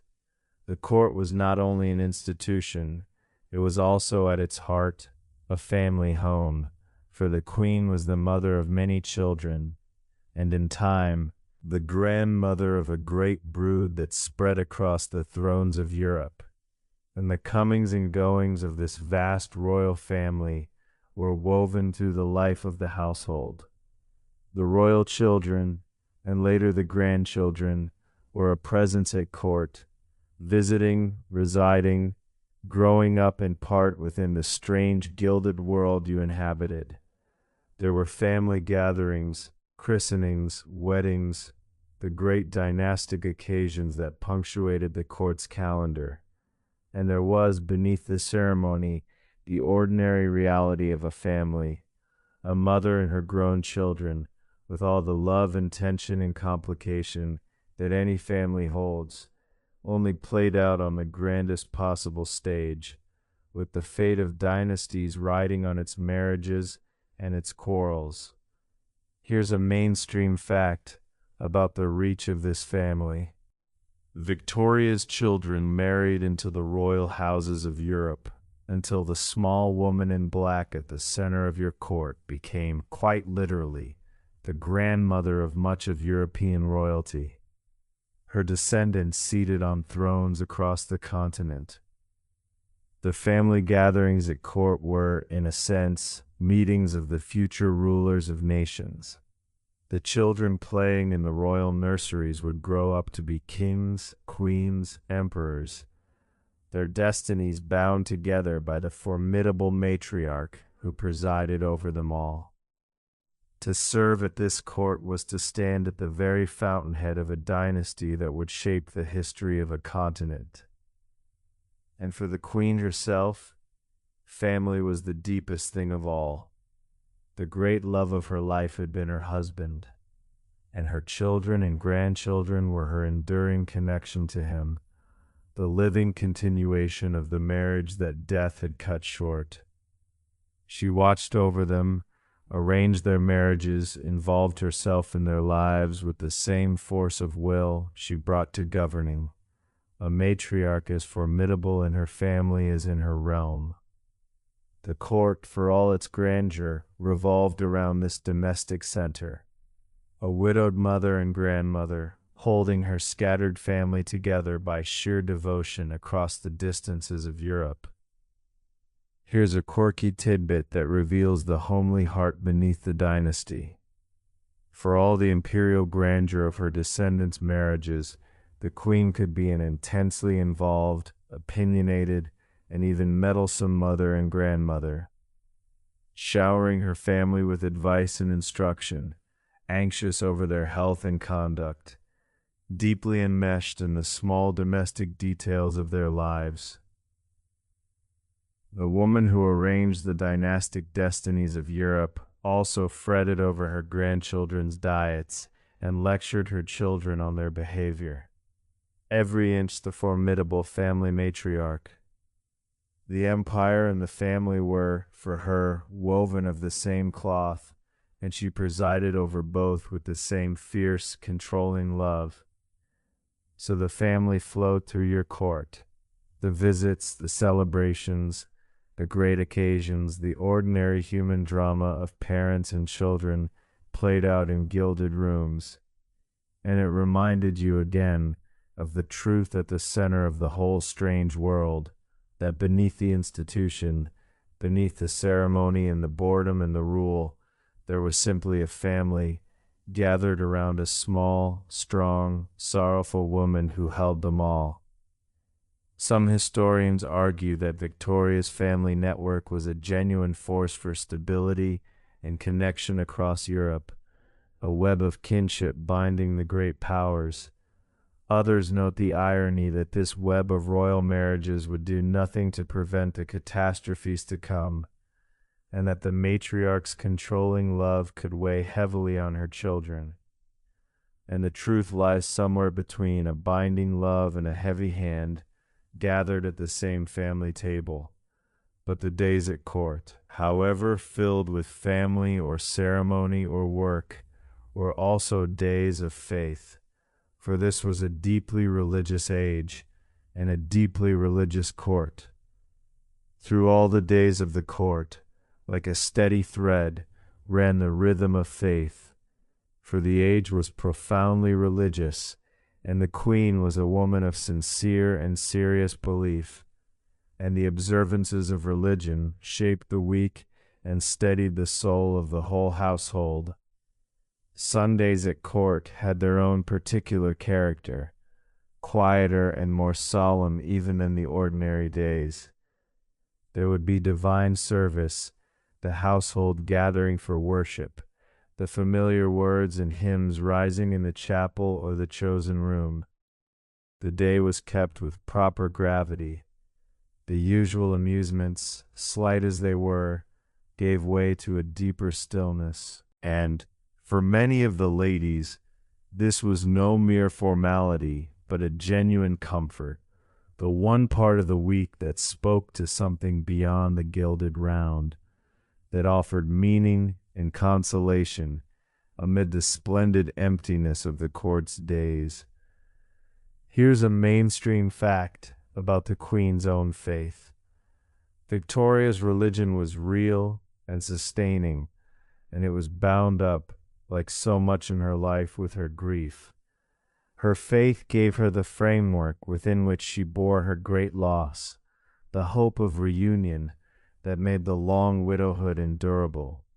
She believed she would see the prince again, and that belief was woven through her mourning, giving it not only its sorrow, but its strange patience. To serve her was to live within a household where faith was not questioned but assumed, the quiet ground beneath all the ceremony. And for you, the lady far from home, the observances of faith offered their own quiet shelter. In the chapel, in the familiar prayers, you could find a stillness that the rest of the court did not provide, a place where you were not a cog in the machine of majesty, but simply a soul, like any other, before God. The nightly prayers in your own room, the Sunday services, the steady rhythm of the religious week were among the things that held you together through the long stretches of waiting and homesickness, a private anchor in the gilded drift.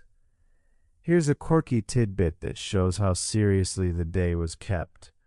The Victorian Sunday, at court as throughout the land, was a day of real restraint. Many ordinary activities were set aside, a hush descended, and the keeping of the Sabbath was taken as a solemn duty. At court this gravity was, if anything, intensified by the Queen's own seriousness, so that the dullness of the household reached its weekly peak on the very day meant for rest. And yet beneath the restraint lay genuine devotion, and for the believing heart, the quiet of the court Sunday was less a deadness than a depth, a stillness in which the soul could breathe.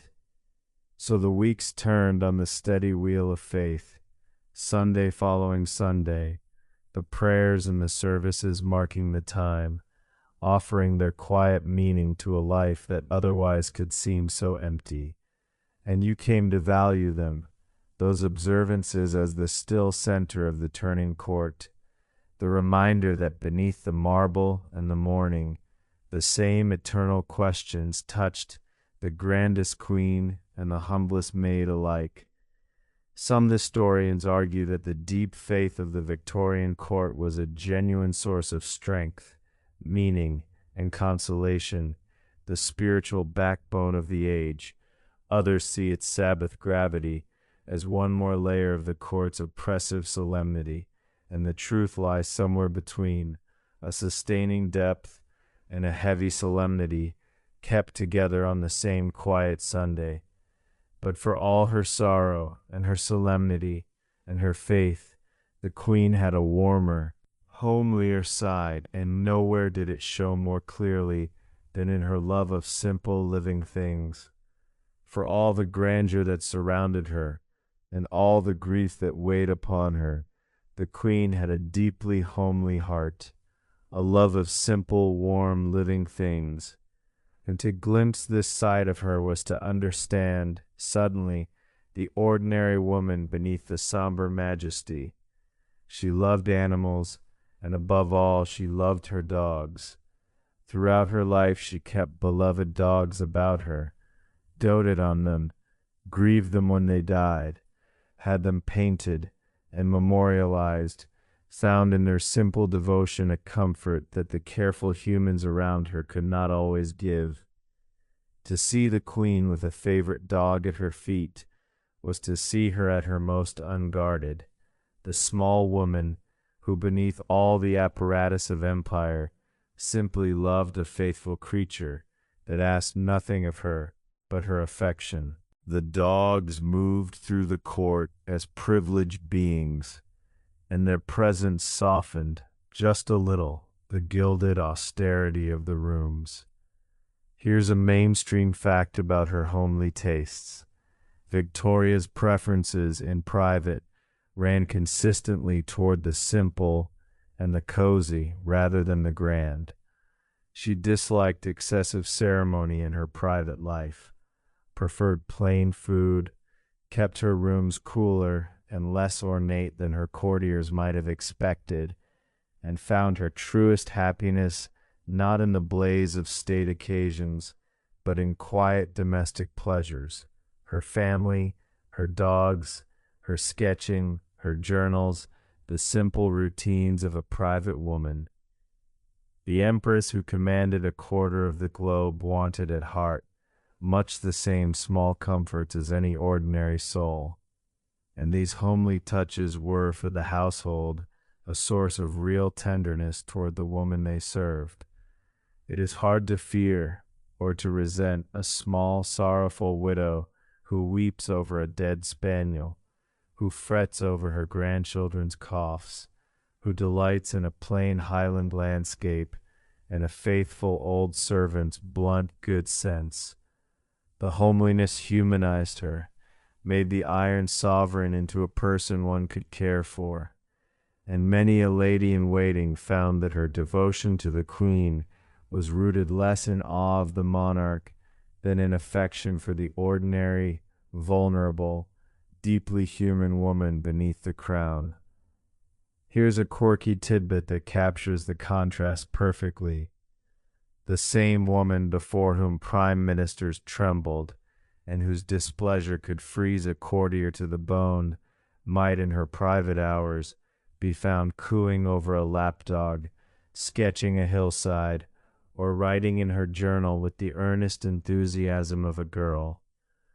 The gap between the public sovereign and the private woman was vast, and it was precisely in that gap that her ladies came to know and love her, for they almost alone saw both, the terrifying majesty and the homely heart, the empress and the widow who just wanted her dog and a quiet evening.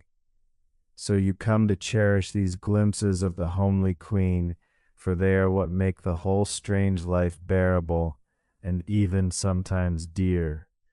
The grandeur impresses, the etiquette oppresses, but it is the small, homely woman with her dogs and her grief and her plain tastes, whom you find in the end, that you have come to love, and that love, more than any honor, is what holds you to the gilded life. Some historians argue that this homeliness was the secret of Victoria's deep bond with her people, who saw in her a recognizable, domestic, almost ordinary figure despite her exalted station. Others note that the simplicity could be its own kind of performance, the cozy widow as carefully constructed as the imperial sovereign, and the truth lies somewhere between a genuine homeliness and a cultivated image, curled together at the same fireside with the same faithful dog, glimpsed in small kindnesses that you would carry with you longest of all. In the end, what a lady remembered most warmly of her years at court was often not the splendor, nor the great ceremonies, nor even the famous tedium, but the small kindnesses, the unexpected moments of human warmth from the woman she served, that shone all the brighter against the formality that surrounded them. For the queen, formidable as she was capable of real and touching kindness, and it tended to come in small, personal, unforgotten ways. A word of sympathy at the right moment, a thoughtful gift, a remembering of some private sorrow or joy in a lady's life, an unexpected gentleness when one was unwell, or homesick, or grieving. These kindnesses meant all the more because they came from such a height, and because the rigid etiquette made them so unlooked for. A single warm word from the queen could light a lady's whole week, could make the long waiting and the homesickness suddenly worth it. Here's a mainstream fact about the bonds that formed. Despite all the formality, genuine and lasting affection often grew between the queen and her ladies, particularly those who served her long and well. She could be deeply loyal to those she trusted, remembering them, caring for them, keeping them close across many years. The relationship, for all its inequality, could become a true one, a real attachment between the lonely, sorrowful woman and the companions who shared her gilded solitude. Many a lady-in-waiting came to feel for the queen a devotion that was entirely sincere, born not of duty, but of the accumulated weight of small kindnesses received across the years. And it is in these moments, perhaps, that the whole meaning of the strange life comes clear. For the court took much from you, your time, your freedom, your ordinary happiness. But it gave you this, a nearness to a remarkable human being, a place in her long story, and the warmth, when it came, of her genuine regard. To have been kindly remembered by the queen, to have received her trust and her affection, was a thing a woman carried proudly for the rest of her life, a private treasure that no tedium could tarnish. Here's a quirky tidbit that reveals the depth of these bonds. So real were the attachments that formed that the queen mourned her long-serving ladies and companions as she mourned all those she loved, and they in turn often remained devoted to her memory long after their service ended, treasuring her letters, her gifts, the small tokens of her regard. The gilded cage, it turned out, could hold genuine love as well as genuine confinement.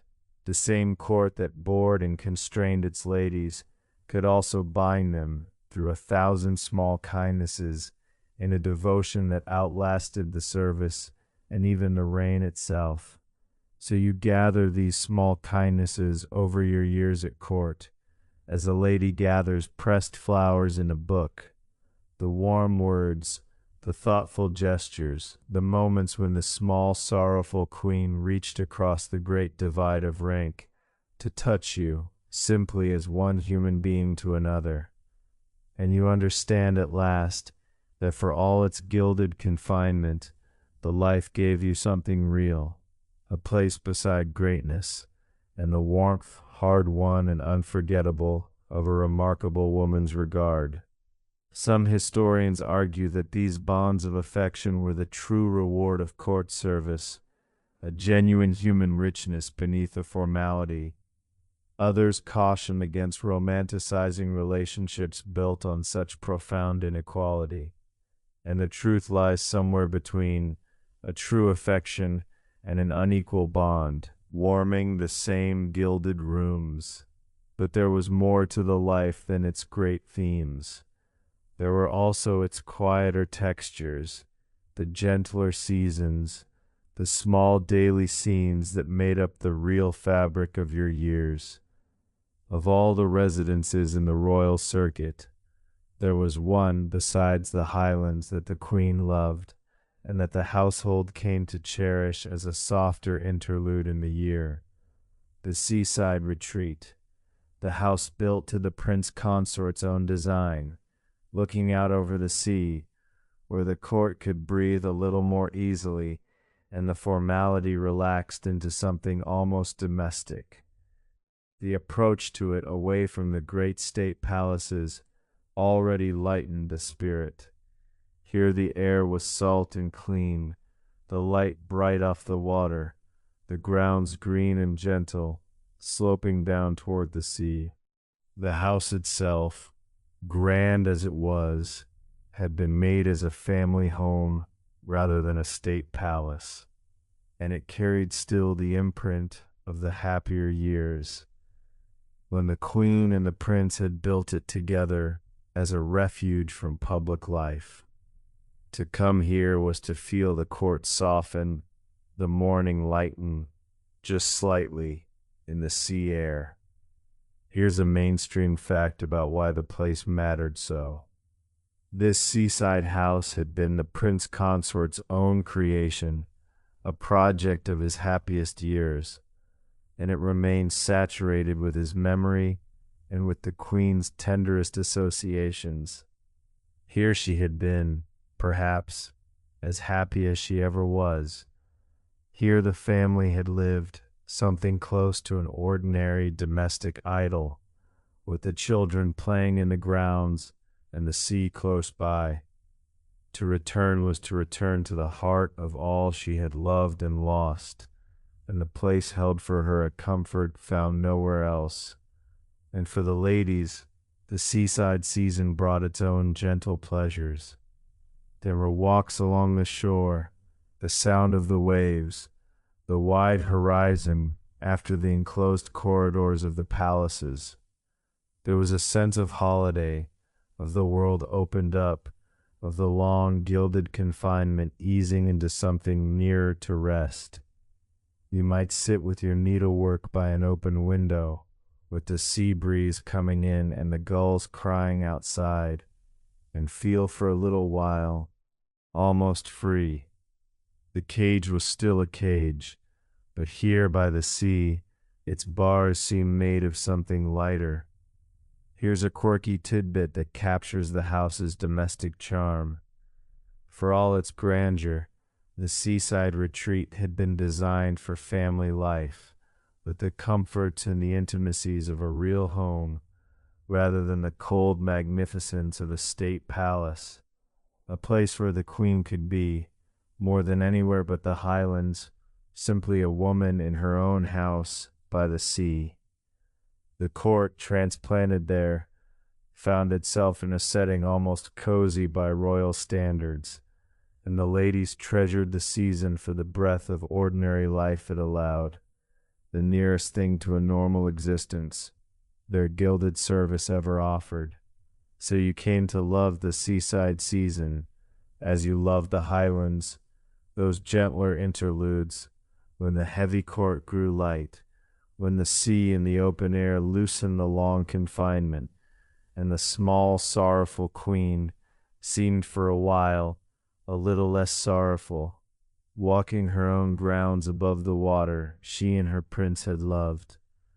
And you carried those bright salt-aired weeks with you through the darker seasons as a promise that the cage could open sometimes onto the sea. Some historians argue that retreats like this were essential to the queen's emotional survival, the private havens that made her public role bearable. Others note that even her refuges were grand establishments requiring the whole apparatus of the court, and the truth lies somewhere between a true haven and a transplanted court, resting together by the same gentle sea. But most of the court's days, wherever it sat, were filled not with the sea, nor with great events, but with the small, quiet rituals of attendance. And chief among them was the simple, intimate act of keeping the queen company.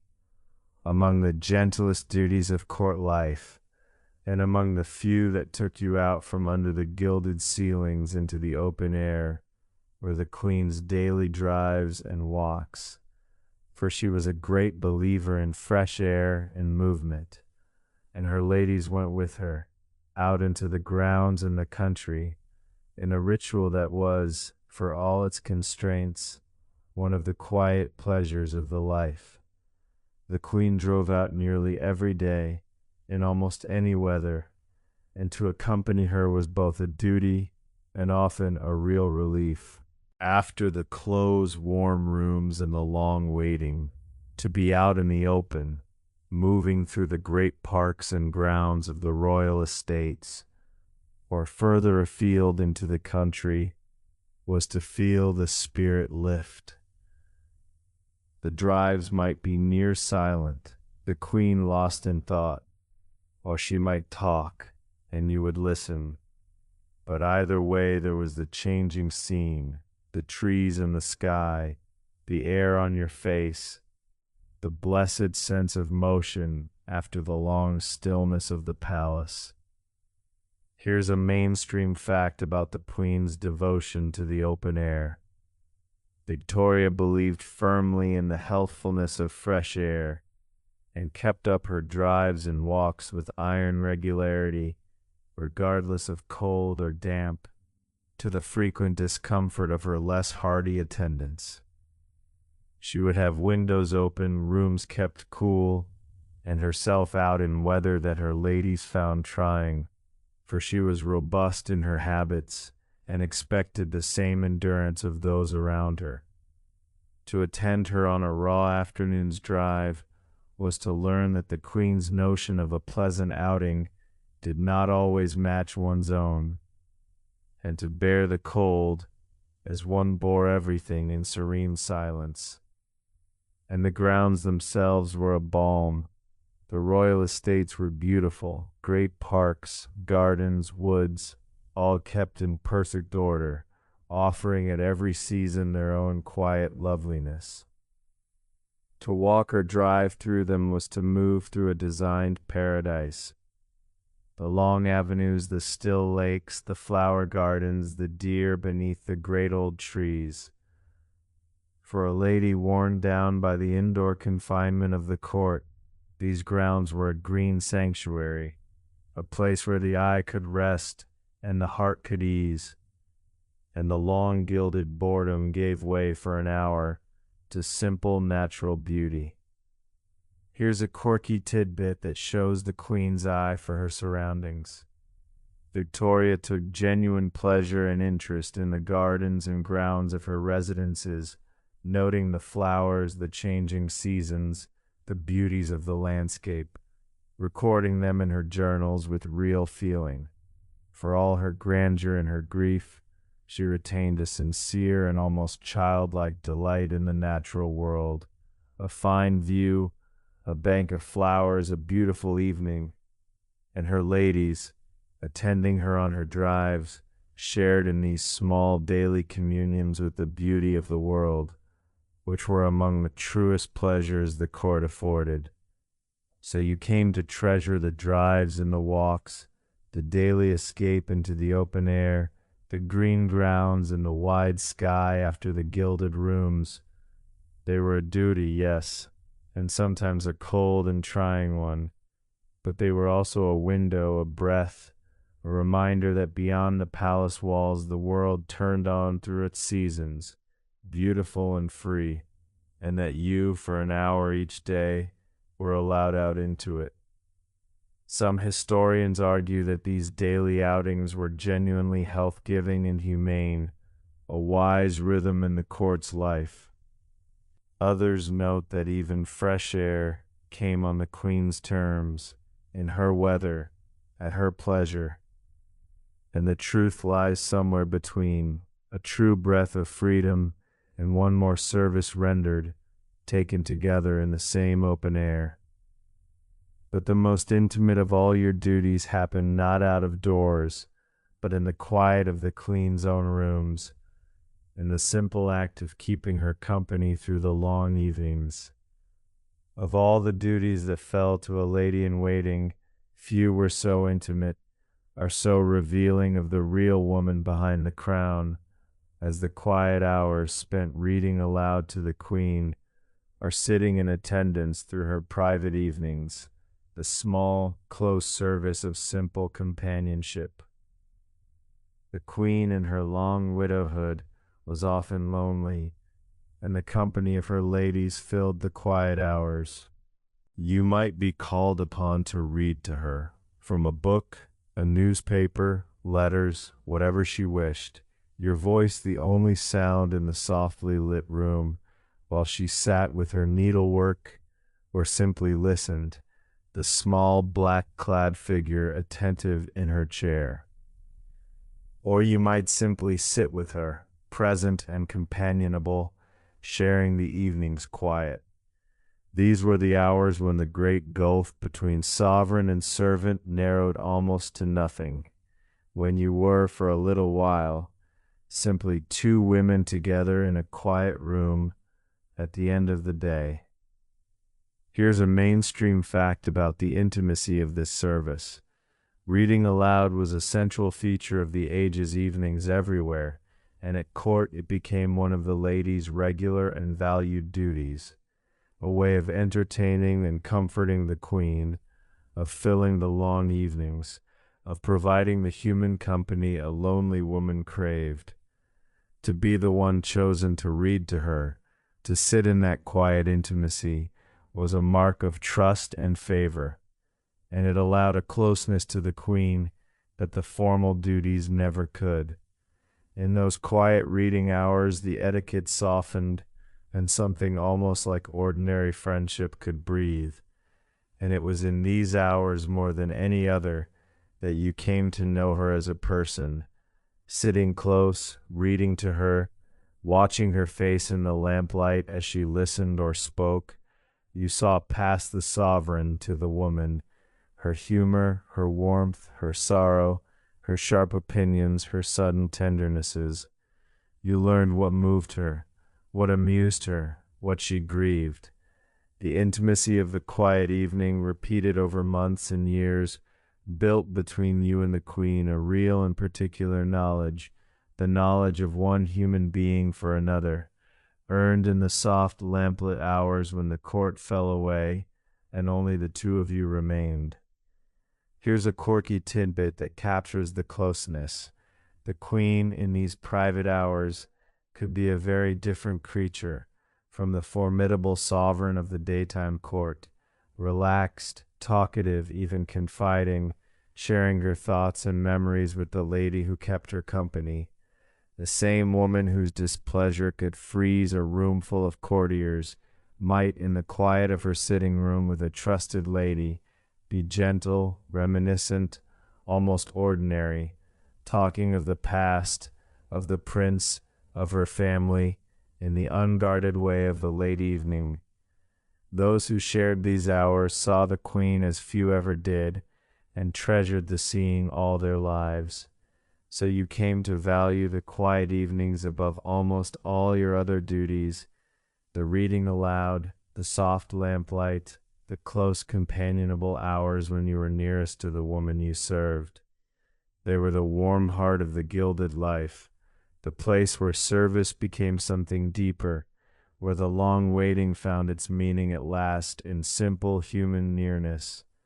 And in them you understood that for all its grandeur, the court came down, in the end, to this: a lonely woman and the companions who sat with her through the quiet evenings, keeping the dark at bay. Some historians argue that these intimate attendances were the true substance of court service, the real human bond beneath the ceremonial role. Others note the imbalance even here, the lady's evening given wholly to another's comfort.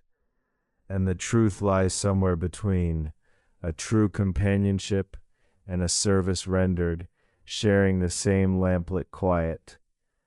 But the court was not always quiet and intimate. Sometimes the wider world came to it in splendor, when foreign royalty arrived and the whole household blazed into its grandest life.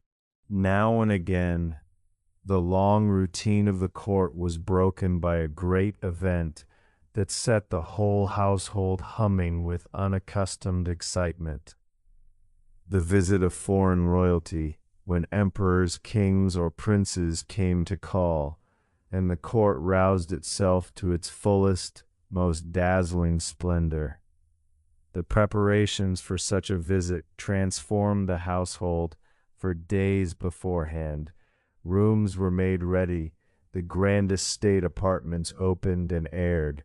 The plate and the finest things were brought out. The whole machinery of ceremony was wound up to its highest pitch, and a current of anticipation ran through the court, for a royal visit meant a break in the sameness, new faces, great banquets, a flurry of activity and display that the long quiet months made genuinely thrilling. Even the most jaded lady felt her pulse quicken at the prospect of real event. Here's a mainstream fact about what these visits meant. The visits of foreign sovereigns were occasions of high diplomacy as well as spectacle. Meetings of the crowned heads of Europe, many of them in Victoria's later years, her own relations by blood or marriage. They were family reunions and affairs of state at once, conducted amid the full magnificence of which the court was capable. State banquets, ceremonies, the exchange of honors, the careful theater of royalty greeting royalty. To witness such an occasion from within the household was to see the court at its absolute zenith, the gilded machine performing its grandest function. And for the ladies, a royal visit was a feast after a long fast, of incident, of color, of spectacle, of something finally happening. There were the great banquets to attend, far grander than the ordinary hurried court dinners. There were new and important personages to observe, the famous and the powerful gathered under one roof. There was the sheer pageantry of it, the blaze of light and jewels and ceremony. After the long gray months of waiting, it was almost overwhelming, a reminder that the court you served stood at the very center of the world's affairs, and that you, in your small place within it, stood there too. Here's a quirky tidbit that reveals the strain behind the splendor. For all the excitement, a great royal visit was also an enormous labor and a considerable ordeal for the household. Long days and nights of heightened duty, of standing through endless ceremonies, of perfect conduct sustained for hours under the eyes of the assembled royalty of Europe. The ladies might be near collapse with exhaustion behind their serene smiles, the visit's magnificence purchased, as always, with their quiet endurance.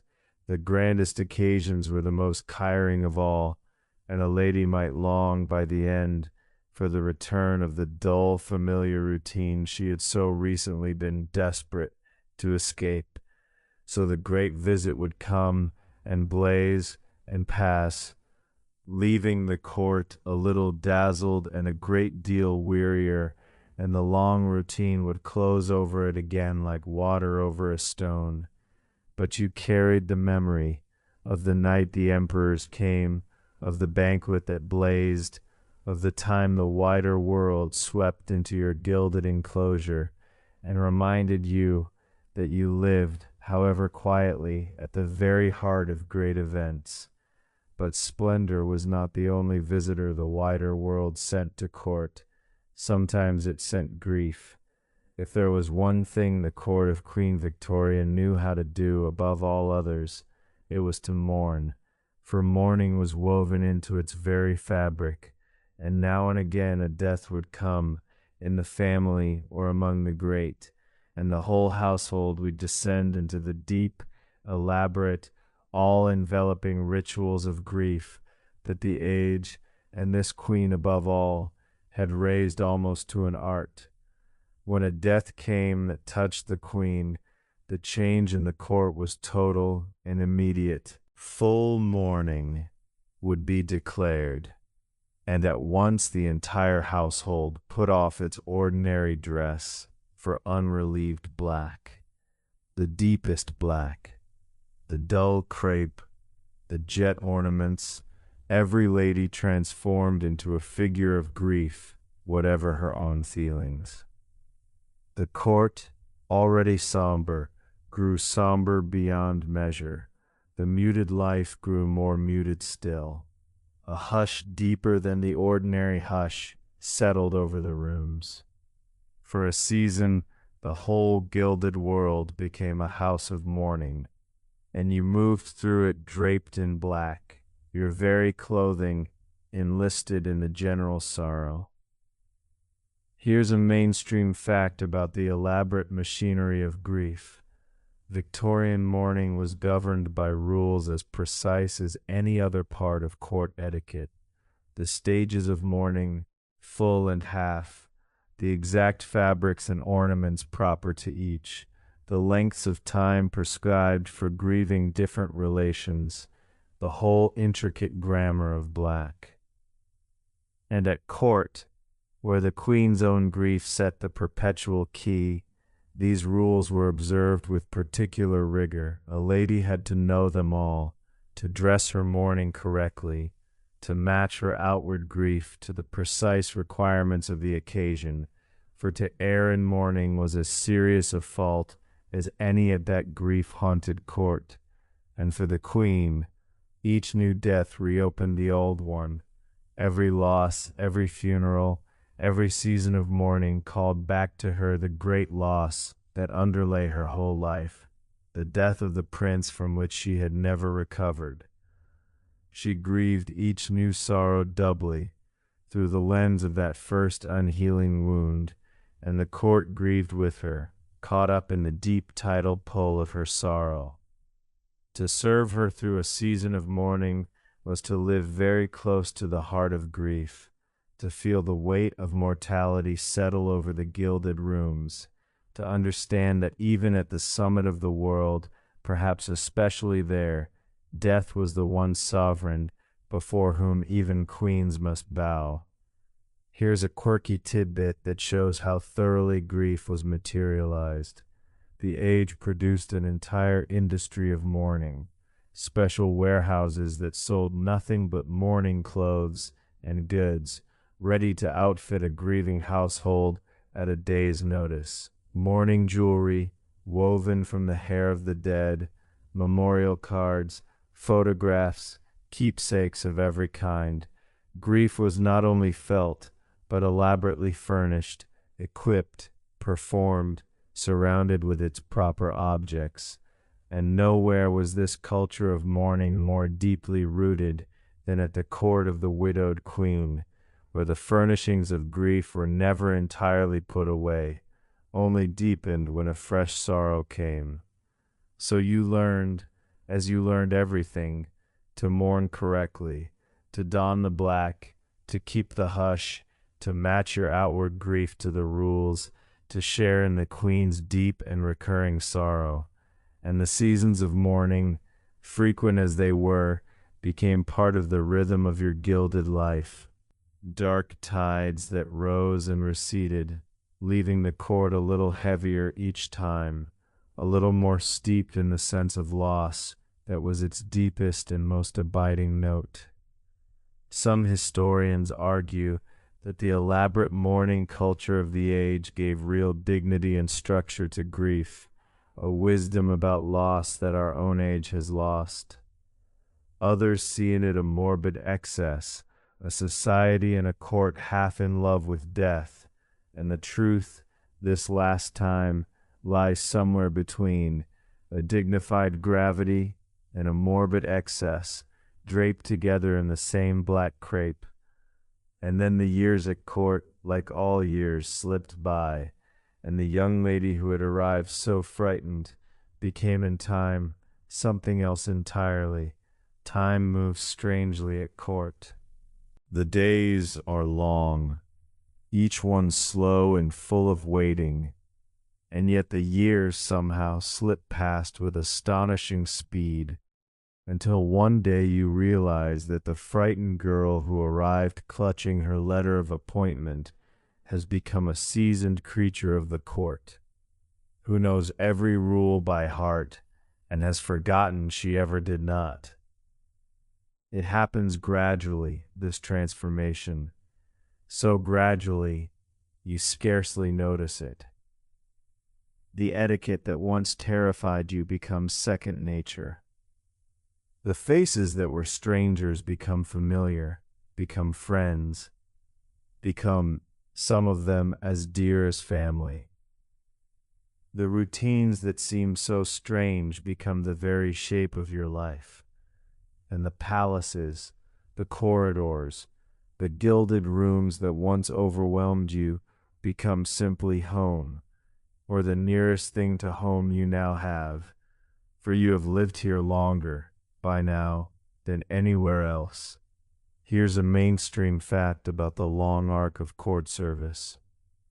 Many ladies served the queen for years, even decades, their whole adult lives bound up with the household, watching the reign unfold from within, growing old in the queen's service as the queen herself grew old. They saw the seasons turn, the family marry and multiply, the great events of the age pass by from their place near the throne. A life given to the court was often a life entire, and the women who lived it came to measure their own years against the long, slow, unchanging rhythm of the queen's. And there is a strange peace that can come, in the end, with such a life. The young heart that ached for freedom and home learns, over the years, a kind of acceptance, finds its place, makes its peace with the cage, discovers the real warmth and meaning that lie within the gilded confinement. You stop straining against the bars and begin instead to tend the small garden of your life within them, your friendships, your duties, your devotion to the queen, the quiet satisfactions of a service well rendered. The cage does not open, but you make a home in it, as people will, and find that a home it has in its way become. Here's a quirky tidbit that captures the long view. The ladies who served longest came to feel themselves part of something far larger than their own lives.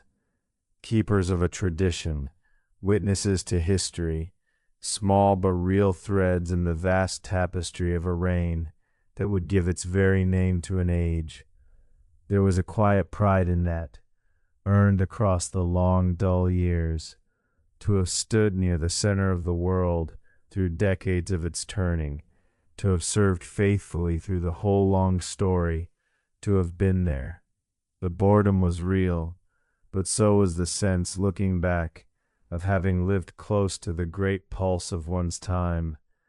So the years pass, and you change, and the frightened girl becomes the seasoned lady, and the cage becomes a home, and the long, strange, gilded life becomes simply your life, the only one you have, lived out near the throne, in the service of a small, sorrowful woman who became, against all the odds of rank and distance, someone you truly loved. It is not the life you would have chosen, perhaps, but it is the life you were given, and you have made of it something real. Some historians argue that a life of court service, for all its constraints, was a life of genuine meaning and consequence, lived close to the great events of an age. Others see the years quietly consumed, a woman's whole existence given over to gilded waiting, and the truth lies somewhere between, a life of meaning and a life consumed, spent together in the same long faithful service. But every day at court, however long, came at last to its end, and the great palace, like all houses, settled at night towards sleep. And so we come, as we always do, to the end of the day, to the falling of night over the great palace, and the slow settling of the whole vast household toward rest. The evening's duties wind down at last. The queen, in her own time, retires to her private apartments, and with her going a great tension eases throughout the household, like a held breath finally released. The ladies are dismissed from their waiting. The long day of readiness is over, and you climb at last toward your own small room, along the dim corridors where the footmen are dimming the lights, through the immense quiet of the sleeping palace. Here's a mainstream fact about the palace by night. These vast royal residences, so full of people and ceremony by day, became at night places of profound and echoing quiet. The great staterooms dark and empty, the long corridors silent, the whole enormous house settling into a stillness that could feel almost haunted, weighed with the presence of centuries. A lady making her way to bed through the dim palace at night walked through history itself, through rooms where kings and queens had lived and died, alone with her single candle and the deep hush of the place. You reach your room, and your maid helps you out of the day's last costume, and the jewels are put away, and your hair is let down, and the long, elaborate construction of the court lady comes apart at last, piece by piece, until you are simply yourself again, a tired young woman in her nightgown, far from home, in a small room in a great palace, at the end of another long gilded day. You say your prayers, perhaps, kneeling by the bed in the cold. You think perhaps of home, of those you love, of the strange turn your life has taken. And then you climb into bed, and the deep quiet of the palace closes around you. Here's a quirky tidbit to rest in. For all the grandeur outside her door, a lady-in-waiting's own room was often a simple, even cozy refuge, her own small private kingdom within the vast machine of the court, where she could close the door at last on all the rule and ceremony and simply be herself. Here were her own things, her letters from home, her books, her small treasures.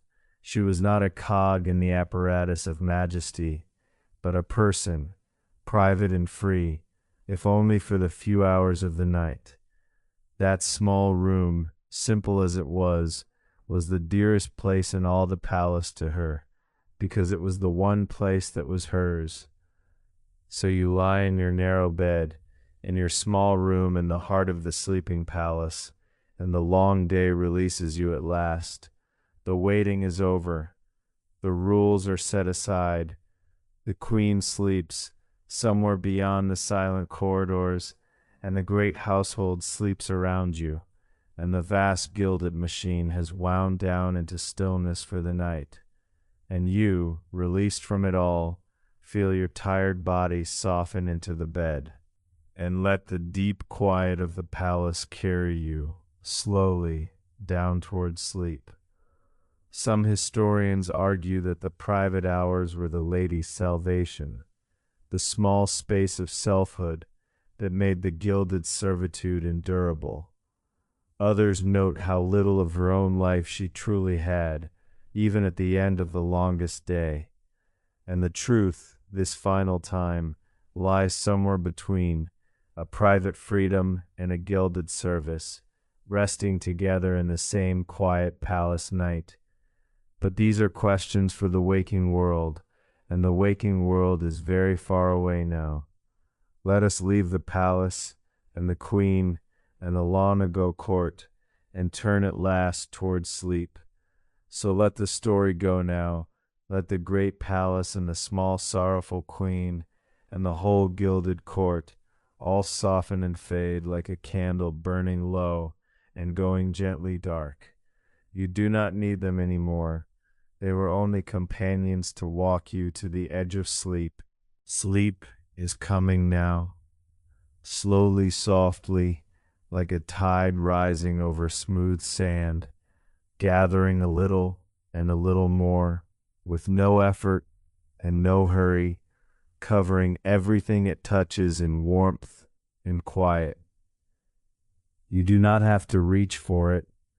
You do not have to do anything at all. It is coming to you on its own, the way it always has, the way it always will. All you have to do is let it rise, and here in the dark, let yourself feel what that lady in waiting so rarely could. There is no one watching you now. There is no rule to keep, no curtsy to make, no waiting to be done, no summons to dread. The whole long effort of being correct, of being ready, of being always observed is over. You belong to no one and to nothing in this moment. You do not have to be graceful or proper or anything at all. You only have to rest. The court has gone to sleep. The lights are out, and you are at last entirely free. Let your breathing slow. Do not force it. Simply notice it and let it lengthen on its own. A slow breath in, soft and easy, and a slower breath out, longer than the breath in, carrying a little more of the day away with it each time. In gently and out longer. With every breath out, you sink a little deeper into the warmth beneath you, a little deeper into the dark, a little deeper towards sleep. Let your shoulders soften and sink down. Let them drop away from your ears, heavy and warm. Let the small muscles of your face go loose and still, your brow smoothing, your jaw loosening, the space between your eyes growing soft. Let your hands rest open and easy. Let your whole body grow heavy, wonderfully heavy, sinking down into the bed as though it were made of warm, dark water, holding you, carrying you, asking nothing of you at all. And think for just a moment before you go. Think of all the women who came before you, all the ladies who waited in the quiet palaces, who stood through the long ceremonies, who climbed the dim corridors to their small rooms at the end of the gilded day. All the people across all the centuries who served and waited and longed for home and lay down at last in the dark and let the night take them, exactly as you are doing now. They are all gone now, every one of them, their courts long scattered, their splendor turned to dust. But they were real, and they were tired at the end of their days, exactly as you are tired now. And a quiet thread runs from all of them to you, across all that time, the simple human thread of laying down the day and trusting the dark to keep you. You are not alone. You never were. You are only the newest of all the sleepers, joining the oldest rest there is. Your body feels calm. Your mind feels calm. Everything around you is quiet and safe and still. There is nothing you need to think about now. There is nothing you need to solve or remember or carry. Whatever the day held, you may set it down. Whatever tomorrow holds, it can wait for tomorrow. Here, In this moment, in this dark, in this warmth, there is nothing wrong and nothing wanting. Everything is exactly as it should be. You are calm, and you are safe, and you are held. Let the last images of the story fade now. The blaze of the throne room, gone. The small black-clad queen, gone. The long corridors, the dim palace, the gilded rooms, let them all grow dim and distant, like rooms seen from very far away, and then let them go entirely. No more pictures now, no more words, just the soft dark, and your slow breathing, and the warm weight of your own quiet body, sinking, drifting, letting go, slower now, softer now, each breath carrying you further down, gentler, deeper, into the warm and welcoming dark. There is nothing left to do. There is nowhere left to be.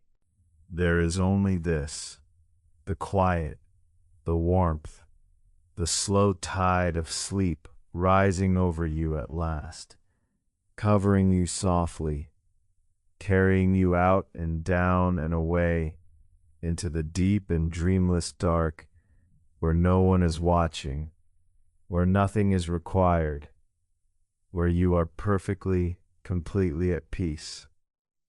And if you are still here, still floating somewhere near the surface, that is all right too. You do not have to chase the sleep. You only have to lie here, warm and quiet, and let it find you in its own time. There is no hurry now, and no failure possible. Every slow breath is enough. Every quiet moment is enough. The night is long and patient and asks nothing of you, and it will carry you down whenever you are ready, and not a moment before. So let the room grow dim and far away. Let the sound of these words grow soft and distant, until they are only a low and gentle murmur in the dark, like someone speaking quietly in the next room, like a tide far off, like the last warm thought of a long and peaceful day. You do not need to follow them anymore.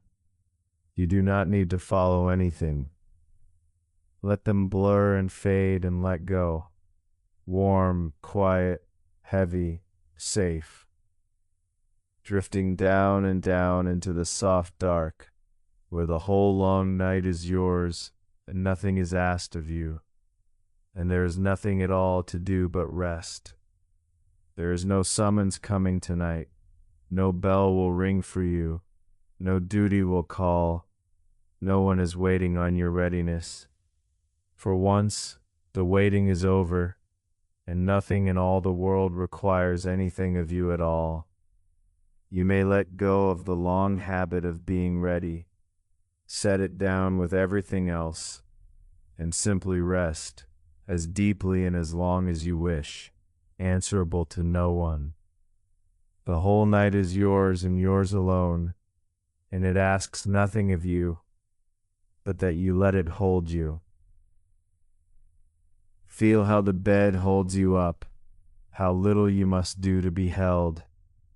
You are not falling, you are being gathered gently, the way the night has gathered every tired soul since the beginning of the world. Let it gather you now. Let the last thread of waking thought grow soft and loose, and slip from your fingers and be gone. There is nothing to hold, there is nothing to keep. There is only the warm dark, and your slow breath, and the deep, sweet sinking down. Rest now. Let go now. Let the night carry you the rest of the way. Sleep well. Sweet dreams.